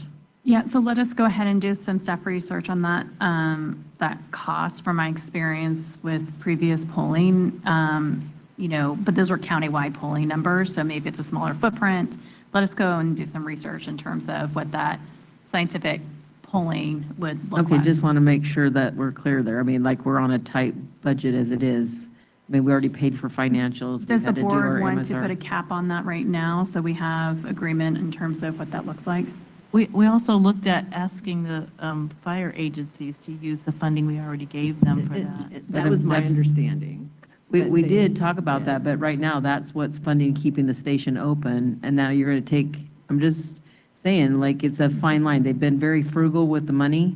They're doing a great job, but that takes some dollars out of the regular daily operations. That's a good point. One of the things, and maybe I probably didn't articulate it properly, but one of the things that's important is I'd like to use the polling numbers at least to work toward a solution, not necessarily defeat some different, you know what I mean? I'm looking to figure out what the voter really wants and is worth paying for. There's some intersection of those two lines, and we don't know what that is right now, and I'm just trying to figure out what service level and what are they willing to pay for. So if that is a benefit to the consolidated and others, Sue, I think probably worth doing, because ultimately they're going to have to figure that out before we make a refunding process anyway, right? Yeah, we're going to have to know that. Consolidated is going to have to figure that out. There is a lot of work that needs to be done with the fire districts before we even get to the point of asking what the question would be in the poll, which is what you're bringing up, is what the service is and what people are willing to pay for. And we don't really even have consensus from the fire districts that they want to entertain the opportunity for whatever that funding is going to look like, if it's going to come from additional public, money, or, the people putting the money in. So I would say that I wouldn't want to commit a dollar amount to anything right now because, consolidate, it might be incumbent upon them to do it and not, I don't think it should be honestly, I don't think it should come from the county. I think it needs to come from the fire districts. So I think we have bigger discussions with them to find out what it's going to look like, what it might cost, and even if they're willing to do it. That makes sense to me. So, I mean, if you want to take out the polling outreach and voter piece, I'm okay with that because I trust the ad hoc and I trust the process. So I'm okay with that, but I would just make a public ask that those considerations and those questions are being asked. Okay, and then we can lean on the ad hoc. And Director Griesbach, did you have a comment for clarification? Yeah, Supervisor Bullock, I think there's some opportunity to look at some historical data on polling, on community sentiment, but also more informal surveys. There may be some other opportunity other than just traditional polling. I would like to see us keep the word education in there because I think it will be incumbent upon the county to help with the education process because all of us have fire districts in our districts, and so we need to work with them to make sure that people are understanding how fire service is paid for, where the gaps in service might be. Starting with the education component before we did any polling was really important to me. And to Supervisor Swarthout's point, we're going to try to collaborate with the districts on a town hall, so we may be able to gain some information from that as well. So we can return back and update the board at Chair Hall's request in addition to these efforts, so that could be part of that. Okay, so I want to make sure we're all clear and in agreement. So we're going to put support community polling conducted by the fire districts and county support with community outreach and education. So the polling would come from the districts and not the county. That's not what I'm hearing. That's not correct? So we haven't really had that discussion at the meetings, so I think I'd like to leave the fire district component of that out. Just take the polling part out and just continue ad hoc, support community education right now. My piece is decisions I make related to funding or the transfer of tax revenue from ad valorem tax or general fund over to fire districts. I can't make that decision without understanding the voters' sentiment. So that's why I asked it should be from us, because I think the board would want that information. And that would be a formal scientific polling of the voters. But just one piece, maybe we're getting ahead of the ad hoc, which I think. I think that is, we already struggle communication-wise because we only meet like maybe every 2 months. And in between those meetings, because there's 4 fire districts at the table, but there's 10 in total, the rumor mill and all of the discussion behind the scenes that we don't see in our ad hocs sometimes gets a little out of control. So I think that is getting ahead of what the process is going to be, and absolutely we will come back to the full board to discuss whatever role the county is going to play in this. And I think we can I don't think add- there's an ask for money right now. Yeah, but we could add to this direction that before an ask were to come to the board, even in discussion form, that we would like some voter input. And I'm hearing for that to go through the ad hoc to then bring back recommendations to the board. And I think one of the things that we're going to have to make really clear to the fire districts is that there's going to have to be some community outreach and polling before we could make a financial decision in regard especially to what Hardy's referring to with the, changing the tax sharing agreements with anybody. It's very multi-layered. It's very complicated because of how fire districts are funded. So I just don't want us to, have us tied to something that we take back to the subcommittee, and we've already had some surprises in the subcommittee over the last year and a half, so I just want to, make sure we're being really transparent with the work that we're doing. Great. Yeah, thank you, because I just want to reiterate that it's the education component that's going to be so important. People don't, I think, finding out how much actually of their tax dollars really go to support the fire services is more of an eye-opener for people. I don't even know that they realize that. And I mean, it's a challenge for people to understand how our budgeting, they think that, they look at our assessments and have all this money, and that's not how it works. And so I think that's going to be a component of education. And to Hardy's point, yeah, are we willing to pay for fire services? I get that, but it is going to be I look forward to a town hall. I look forward to that outreach to our communities. I think we have to do that first before we even bring up the idea of pulling it. Because okay. It does start a rumor, and we saw how that happens, and it only takes one district or somebody that's not even involved in this can just bring it into a chaotic situation. Yeah, I'm okay. Thank you for mentioning that. I'm okay with describing continue ad hoc, support community outreach and education. The ad hoc is obviously aware of the need for that data, that polling data and the voter sentiment data. Head nods, we've all talked about it. I'm fine. Okay, thank you. All right, so this next set of slides are where we're going to do some more staff work and bring back a project charter, again, to clarify scope, clarify resource need or gap, clarify timeline.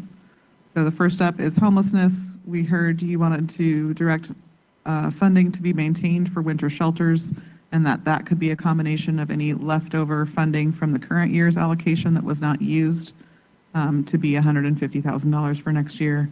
But also you wanted additional work done on the encampment cleanup opportunity to match the funds of that grant. And so that will come forward in the form of a revised project charter for homelessness. On climate, we're looking for appropriate baseline funding to continue to support that initiative. We're also going to consider moving the biomass, bioenergy topic or project from emergency preparedness into climate. And so then the next one for emergency preparedness, you directed staff to consider continuing the biomass project for another year. That will come at a cost of $660,000 estimated right now. So we would further refine that dollar amount request in that project charter as it comes forward. Just for clarification on moving the project from emergency preparedness, they're the ones with the expertise. I'm right. just looking for funding, I think. Funding and climate, though, it kind of fits that. Yeah, so we should When you be- look at bioenergy, and so changing that language will probably open up a lot more doors for funding. Right, so I agree that we should be looking for funding, but I wasn't thinking we were moving it from staffing. We're changing the staffing. on Staffing it. would remain static. This yeah. is in terms of the charter and how it reflects in terms of your board policy objectives. Okay. Essentially, it'd be moving it from an emergency preparedness activity to a climate activity. All right, for recreation, you would like to reinstitute the ad hoc to be used in recreation to prioritize projects and funding, and also to extend baseline support for the recreation objective. And just an aside, recreation and economic development both were previously funded in staff support dollars through the ARPA stimulus allocation, which is no longer available after this year. So to continue those baseline support levels, we would be looking for a general fund or some other funding source to do that. So that will be part of the project charter proposal coming back. And then for economic development, we heard, again, extend that baseline support of funding, but also look at the business license program that would be cost neutral, review the Go Nevada County contract for efficiencies or potential repurpose of those funds, and also review the opportunity for a business incentive program. And you heard two different options with a preference to do the option one first. So again, that would come back in more detail in the form of a project charter.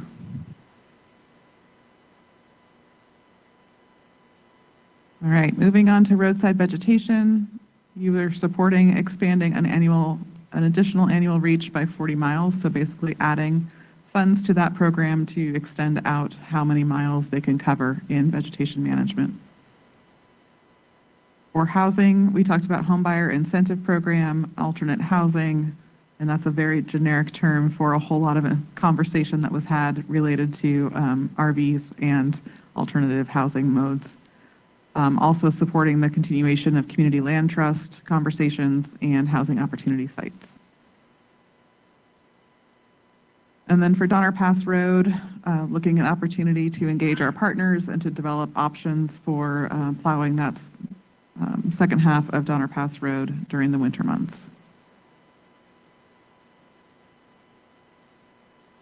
The South Yuba River Shuttle Pilot Program, we would be working to identify partners and funding options, potentially looking at a midsummer launch for this pilot project with hopefully funding available to capture the early months of summer 2026.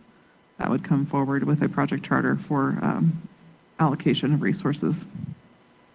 And we did identify potential resources in that air quality grant as an option.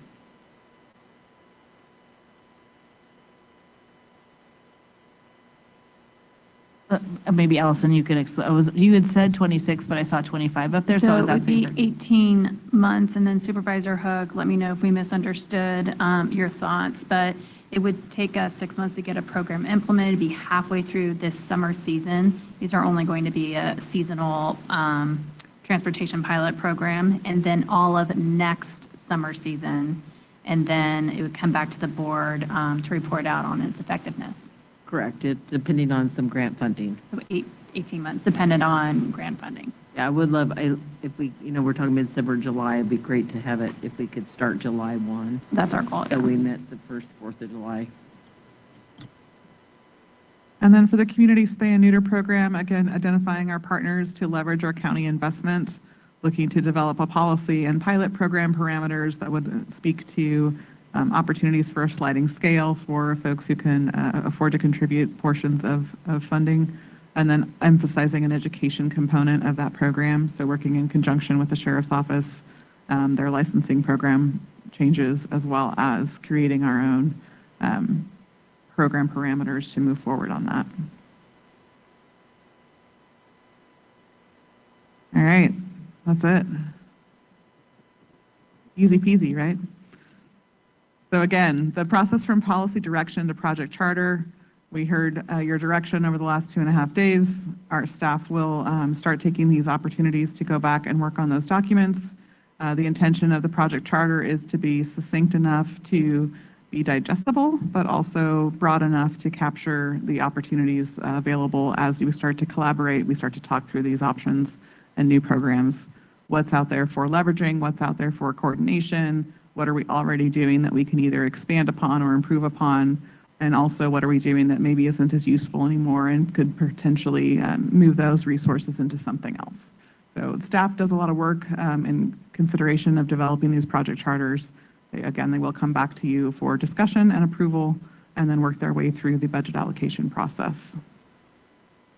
I want to thank you for clarifying, making this also clear, and just comment that there was confusion to my mind about the project charters last year. I think there was an expectation they would come at a certain time, and some of them got delayed, and some of them got really delayed, but we weren't notified of those delays. So I think I would request, understandable if something ends up taking more time than we expected, that some of them get delayed, but I would request that we are alerted to that so we aren't wondering what's happening with that project. We appreciate that feedback, and we will digest the work that you've done over the last 3 days with our senior staff, and then we will do a follow-up board memo with really specific board dates that we're targeting, and if that changes, we'll keep you informed of those changes. Any other comments or questions? My colleagues here, this was a lot of work reflected in this great, succinct presentation. This is your chance to clarify, your best chance to clarify any confusions or uncertainties while we have everybody here. So I just have one comment, and I think it's kind of the step from the policy direction to project charter. I think it's really important for me as staff works to identify these things that we want to do. You are the experts in this, we are not. And sometimes I think maybe we ask you guys to do things that end up being more complicated, more costly, maybe, you know, through your research and your work, just think that it might not be the right fit or it might not work.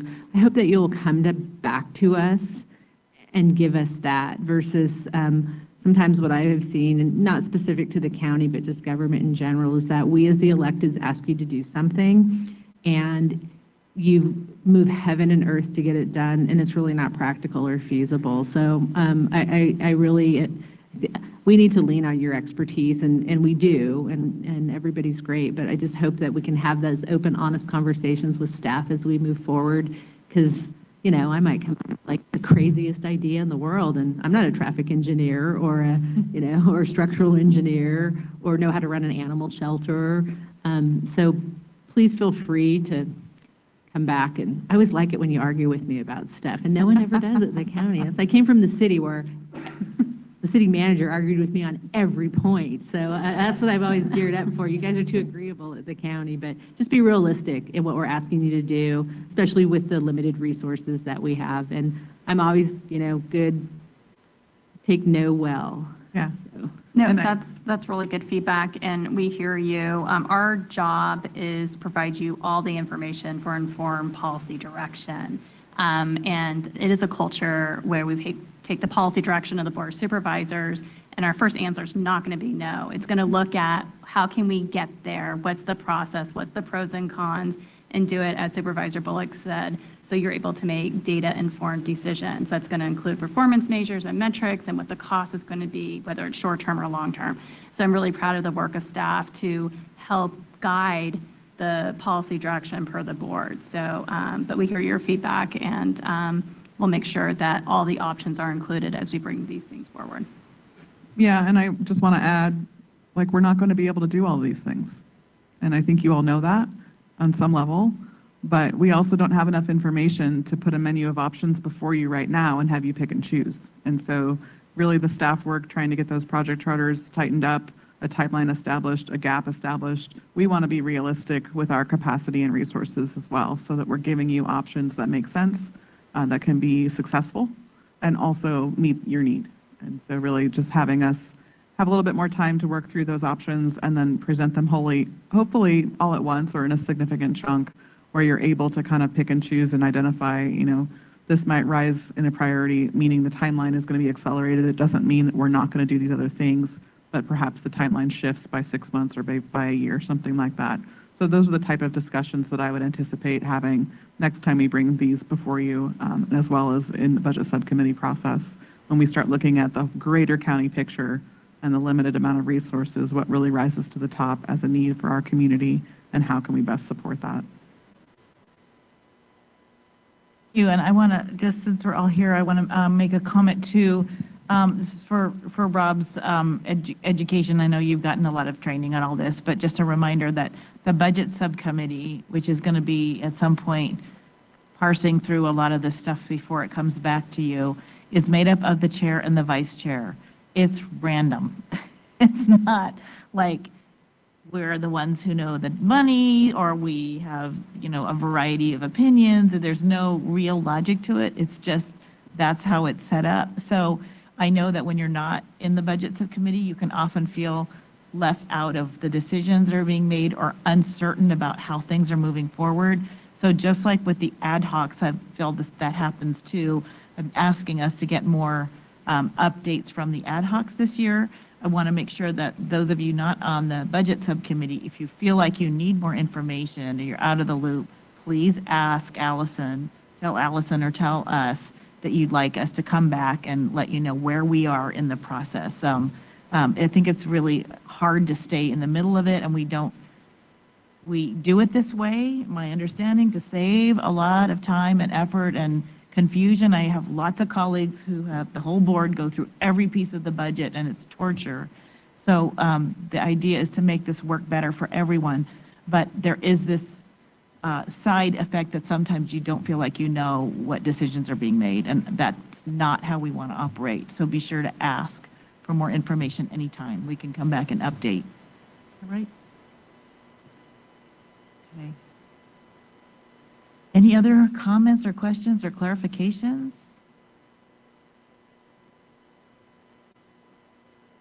Okay, I think huge thank you is in order to you and your staff and everyone. And I think we're getting close to wrapping up. So, am I turning it over to Allison now? Allison, do we need to discuss the board objectives at all? So do we have a slide? So what we heard from the last 3 days, that the board's not requesting any new policy objectives. And so we'll go ahead and move forward on the current board objectives that have been stated in the previous year. And do we have a slide that we could bring up that shows those objectives? We do have a presentation. I think Zach can pull that up. Great.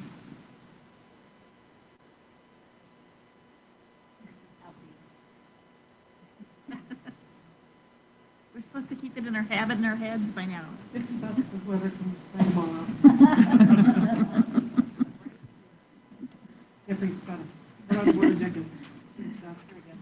All right. So the current board objectives are in your binder, and it starts with the. All right. So Chair Hall, it starts. Starting with law enforcement. For the benefit of order. Allison's going to read it out. For the public, for the benefit of the public, who we do have public that have been listening online for the last 3 days, so we want to thank you for your engagement. So the 2025 board objectives will include fiscal stability and court services. Number 2 would be emergency preparedness. Number 3, economic development. 4, broadband. 5, climate resilience, followed by housing, homelessness, and recreation. So those objectives will continue and will be provided updated charters that will reflect your conversation that just happened. All right, so to help, so now I think, any questions on that? And are we reflecting the direction of the board? No new policy objectives? Okay, great. There we go, perfect. So before I hand it back to Lori to close us out, I do want to thank the staff who did an excellent job preparing not only the really wonderful presentations, but then also just the logistics that go into this meeting. And so if you're here, I'm going to ask you just to stand so we could recognize you properly. But that includes Rain, Jenny, Stacy, Brittany, Mandy, Carissa, Claire, Teen, Zach, Loriana, and then facilities who aren't here. They did a really helpful in terms of helping us move everything that we needed for the 3 days, and that was Larry and Jay. And then our IT crew, which is Josh, Brian, Ross, Mened, and Kyle. And then your library has been in the lobby for the last 3 days, engaged with citizens who have come up to help them with information and get them connected to the staff reports. and that included a rotation of staff of Maggie, Megan, Crystal, Nick, Aubrey, and Jim. So, and lastly, Lynn Hodson, analyst in the CEO's office, really did an outstanding job of overseeing the logistics and the presentations, often going through the presentations 2 or 3 times to make sure that there was consistency and clarity. And then also just rolling out everything that you saw in the last 3 days. So thank you, Lynn. And then as always, we appreciate the excellent facilitation of Lori Burkhart-Frank. So we really want to thank you for helping us have a really productive 3 days. And I will just close to compliment the board. What Chair Hall said is very true. I get calls from colleagues across the state asking, how do we put this on? How do we build organizational alignment? Because having this roadmap for staff for the next year really helps us move important work forward. And so this is really not the norm of most jurisdictions, and just compliments for you for working together to put this in place. If I could, I just want to add one more, and that is Allison Lehman, who is the orchestra conductor. And it's amazing to watch this whole process. This layout that looks so nice and beautiful and easy is a tremendous amount of work. So I just want to acknowledge the CEO and her process.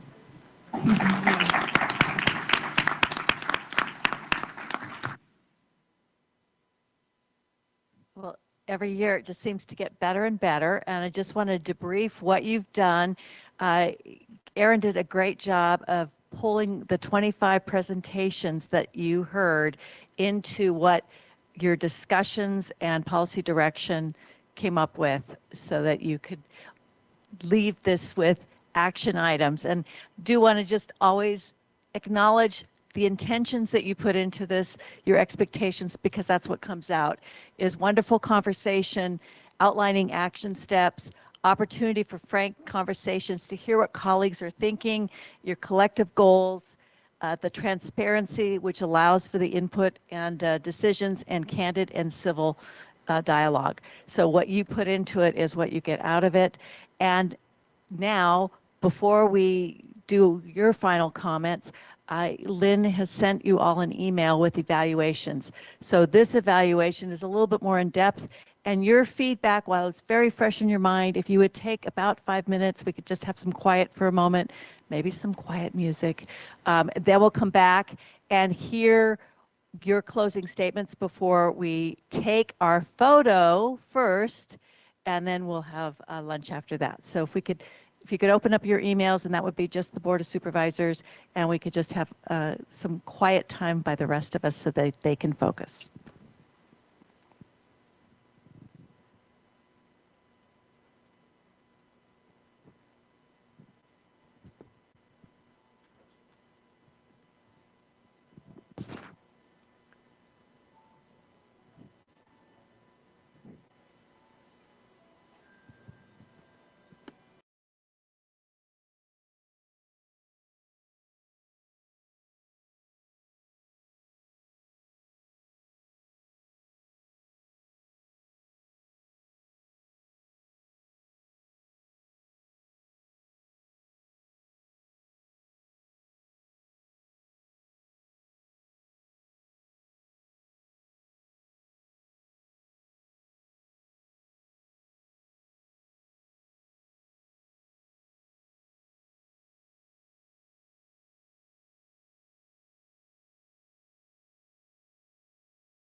All right, it looks like all of the supervisors have had an opportunity to give us the evaluation, which is so important to continually providing what you want in your workshop. So I'm going to do my little ding, ding, ding, just to get everybody's attention. All right. So at this point, we have finished the workshop except for two things. One is to hear from each of our supervisors, your final comments, and then we're going to invite everybody who would like to be in the picture to come up outside. And again, after we hear from our supervisors and close the meeting, we do what Pascal tells us. She is going to take the picture. But I am going to now turn this over to Chair Hall for the final comments. Okay, thank you. And I'm going to reserve the last comment for me. So I'm going to start with you all. Anybody want to make your final thank yous or comments or suggestions or goodbyes or so who wants to? Lisa, I know you want to start. Jumping right in.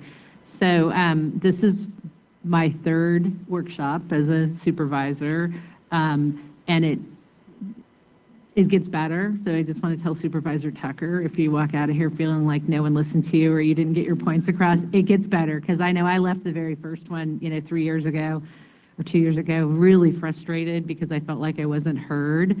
And I spent a lot of time working with staff to kind of help fix that, and I think we've done a great job. I appreciate the fact that we allowed enough time for everybody, that we cut the panels back a little bit so that everybody who did come to speak to us got the opportunity to make their case. Because, these people, especially coming down from Truckee or coming up from Sacramento, it's a big commitment of their time. So I really appreciate all the people who were involved. A special thank you to staff. I know it takes a lot to put this on. I came over on Tuesday afternoon and everybody was here and setting all of the IT stuff up and just the catering and all the things that go into putting on an event like this. So many thanks. And I look forward to the work that we are discussing for this year. I'm very appreciative to my colleagues for supporting the plans that I brought forward. And you realize, when you first start, it's like I wanted to bring 50 things forward the first year and got nothing. And so then you realize, well, maybe 2 is better and you might get something. So I've appreciated this experience and look forward to implementing the plans that were put forward. And thank you to Lori, too. You do a great job of keeping us on track and on time. So, thanks.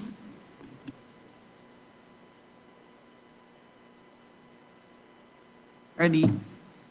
Thank you. I echo all the same comments. This workshop was done so well. The logistics and the setup is just totally flawless. Thank you so much. I appreciate it. I know Scott, I mean, weeks. I remember when I was chair, it's weeks and weeks and weeks of preparation. So thank you so much. I know it takes a lot of time and a lot of bandwidth. And everybody, so the Niners were in the playoffs the last couple of years, so we were all waiting for Sunday after the workshop.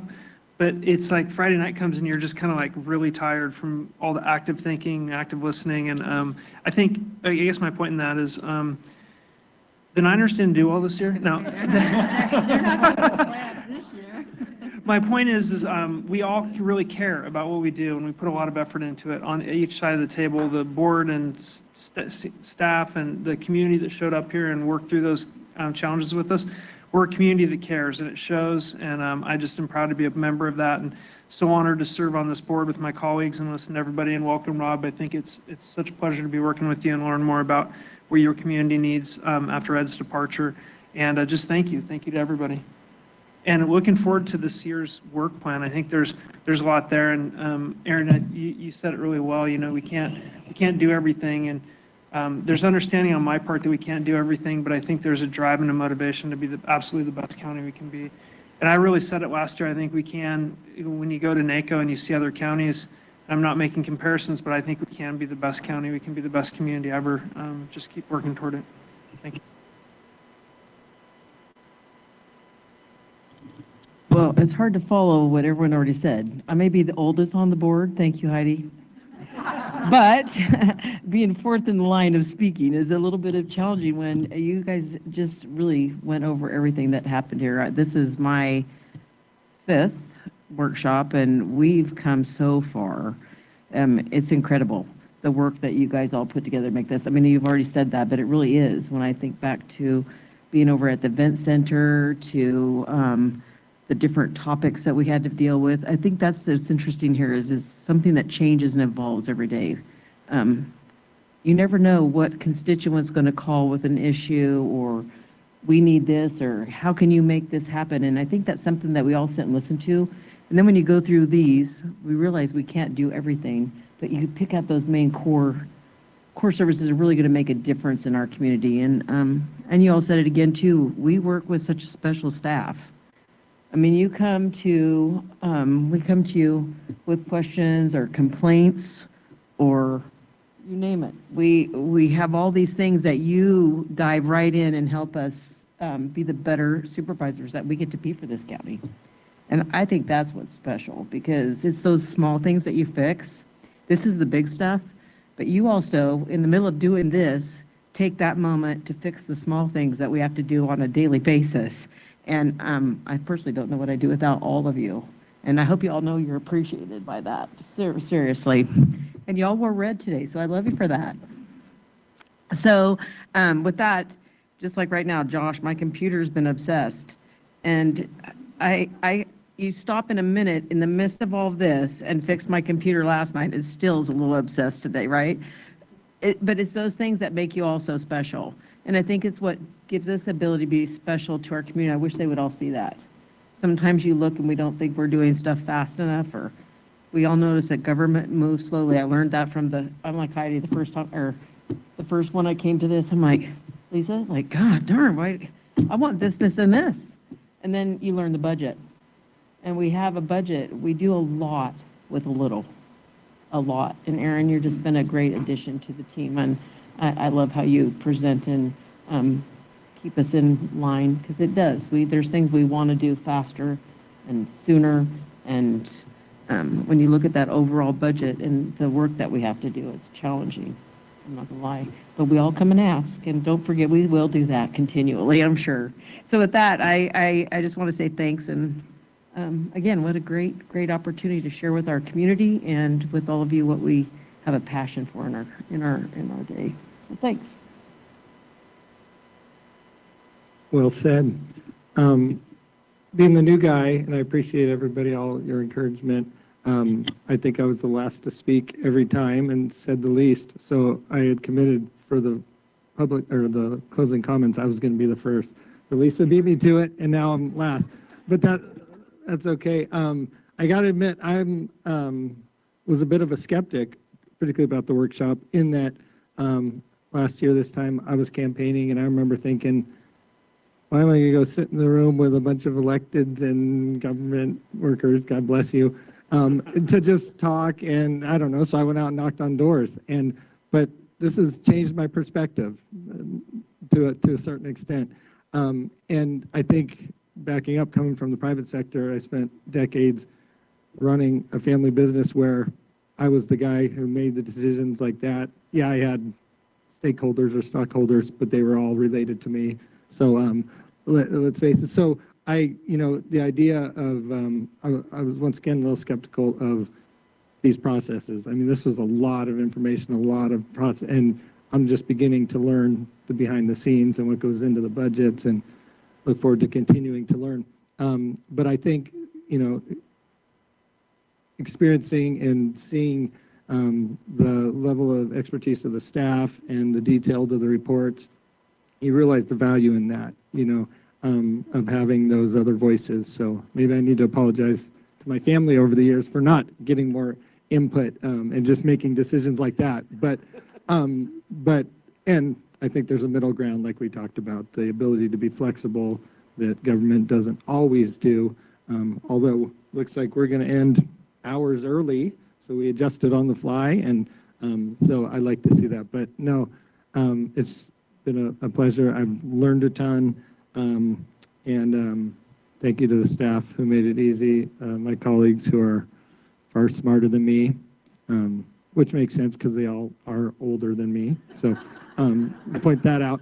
But no, it's been a great experience, and just to the staff, not only you who put it on, but I think that was the biggest realization, aside from just the diversity of opinions in our community, because getting back to what I started with, I'm thinking it was just all these electeds up here talking about their own opinions, but I realize now the people really are being represented. When Heidi talks, when Hardy, when Lisa and Sue and I, we're speaking for those 20,000 constituents in our district, if not the whole county. So from the outside, it kind of looks like we're talking to ourselves and talking to the preaching to the choir, but you get more of a sense. And then taking it further, each one of those 25 reports, there's countless staff members and dozens, if not hundreds, that went into that and spent their time and resources analyzing it to allow us to be better informed. So, yeah, I just appreciate all the work of the staff and everybody who put this on, and look forward to, after having done one now, I know what to expect and look forward to next year, but also everything we're going to do in the meantime. Thank you. Thank you. Thank you, everyone. I have to echo the thanks to staff to start with. The commitment to excellence that this staff has is amazing and unusual, and the high-performing organization skills and characteristics that you've all adopted show in a successful workshop like this. Also, this idea that you make your mistakes early, you check in, you get reviewed, you talk to others, you come back again and again, you do the preparation work well and completely so that when the day comes, you're ready to be flexible, and what you present helps us go right to the focus of what we need to talk about. So just huge thanks to your ongoing excellence by all the staff, from all the people you mentioned, Allison. Thanks to my little office staff for like bees buzzing around, making sure I had everything I need all the time. I appreciate that as well. I also want to extend a thank to my colleagues. We don't get a lot of, hey, you guys are great, we love you all the time. We get a lot of, this is wrong and I need you to fix it, and we're hurting and we don't have enough of this, and why isn't this working? And that's our jobs. We sign up for that. That's our jobs. But I love what you said, Rob, that my own kind of personal, private little goal here as chair of the board, as chair of this meeting today, was to make sure everyone engaged because they wanted to, that everyone felt heard, and that there was enough time so no one felt rushed. And I did not feel rushed at all the last 2.5 days. I hope you didn't either. And I think that we found the right balance in terms of length of presentations and time to have the conversations that way. But I want to thank my colleagues. I think it's exactly right. Every one of you care about your constituents, that you brought these items forward today. We're kind of putting our heart on the table, saying this is what we think we really need, and my colleagues may or may not agree, but I have to fight for this. This is what my constituents need and want. This is what the county needs and wants. That we understand that the budget process is complicated, but we need to push forward with what we want, and that we need to sit down and make the hard decisions together. And that we do all this with civility, that we appreciate each other, that we appreciate our integrity, that we care. That's why we're here. We trust our colleagues to work with us on these issues and work these things out. And everyone, I felt like, came in here and participated fully and completely. And to my mind, that means what we come out with is really the best thing, because we each have something unique to contribute. So I appreciate you all so much. I love working with this board. It was a joy to chair this meeting. Staff, all of you, Lynn, everybody made it easy. I would do it again. Chair Hall, you did an excellent job, so we appreciate you. Thank you. So with that, we're going to, in a moment, go out and take our picture, and this meeting is closed.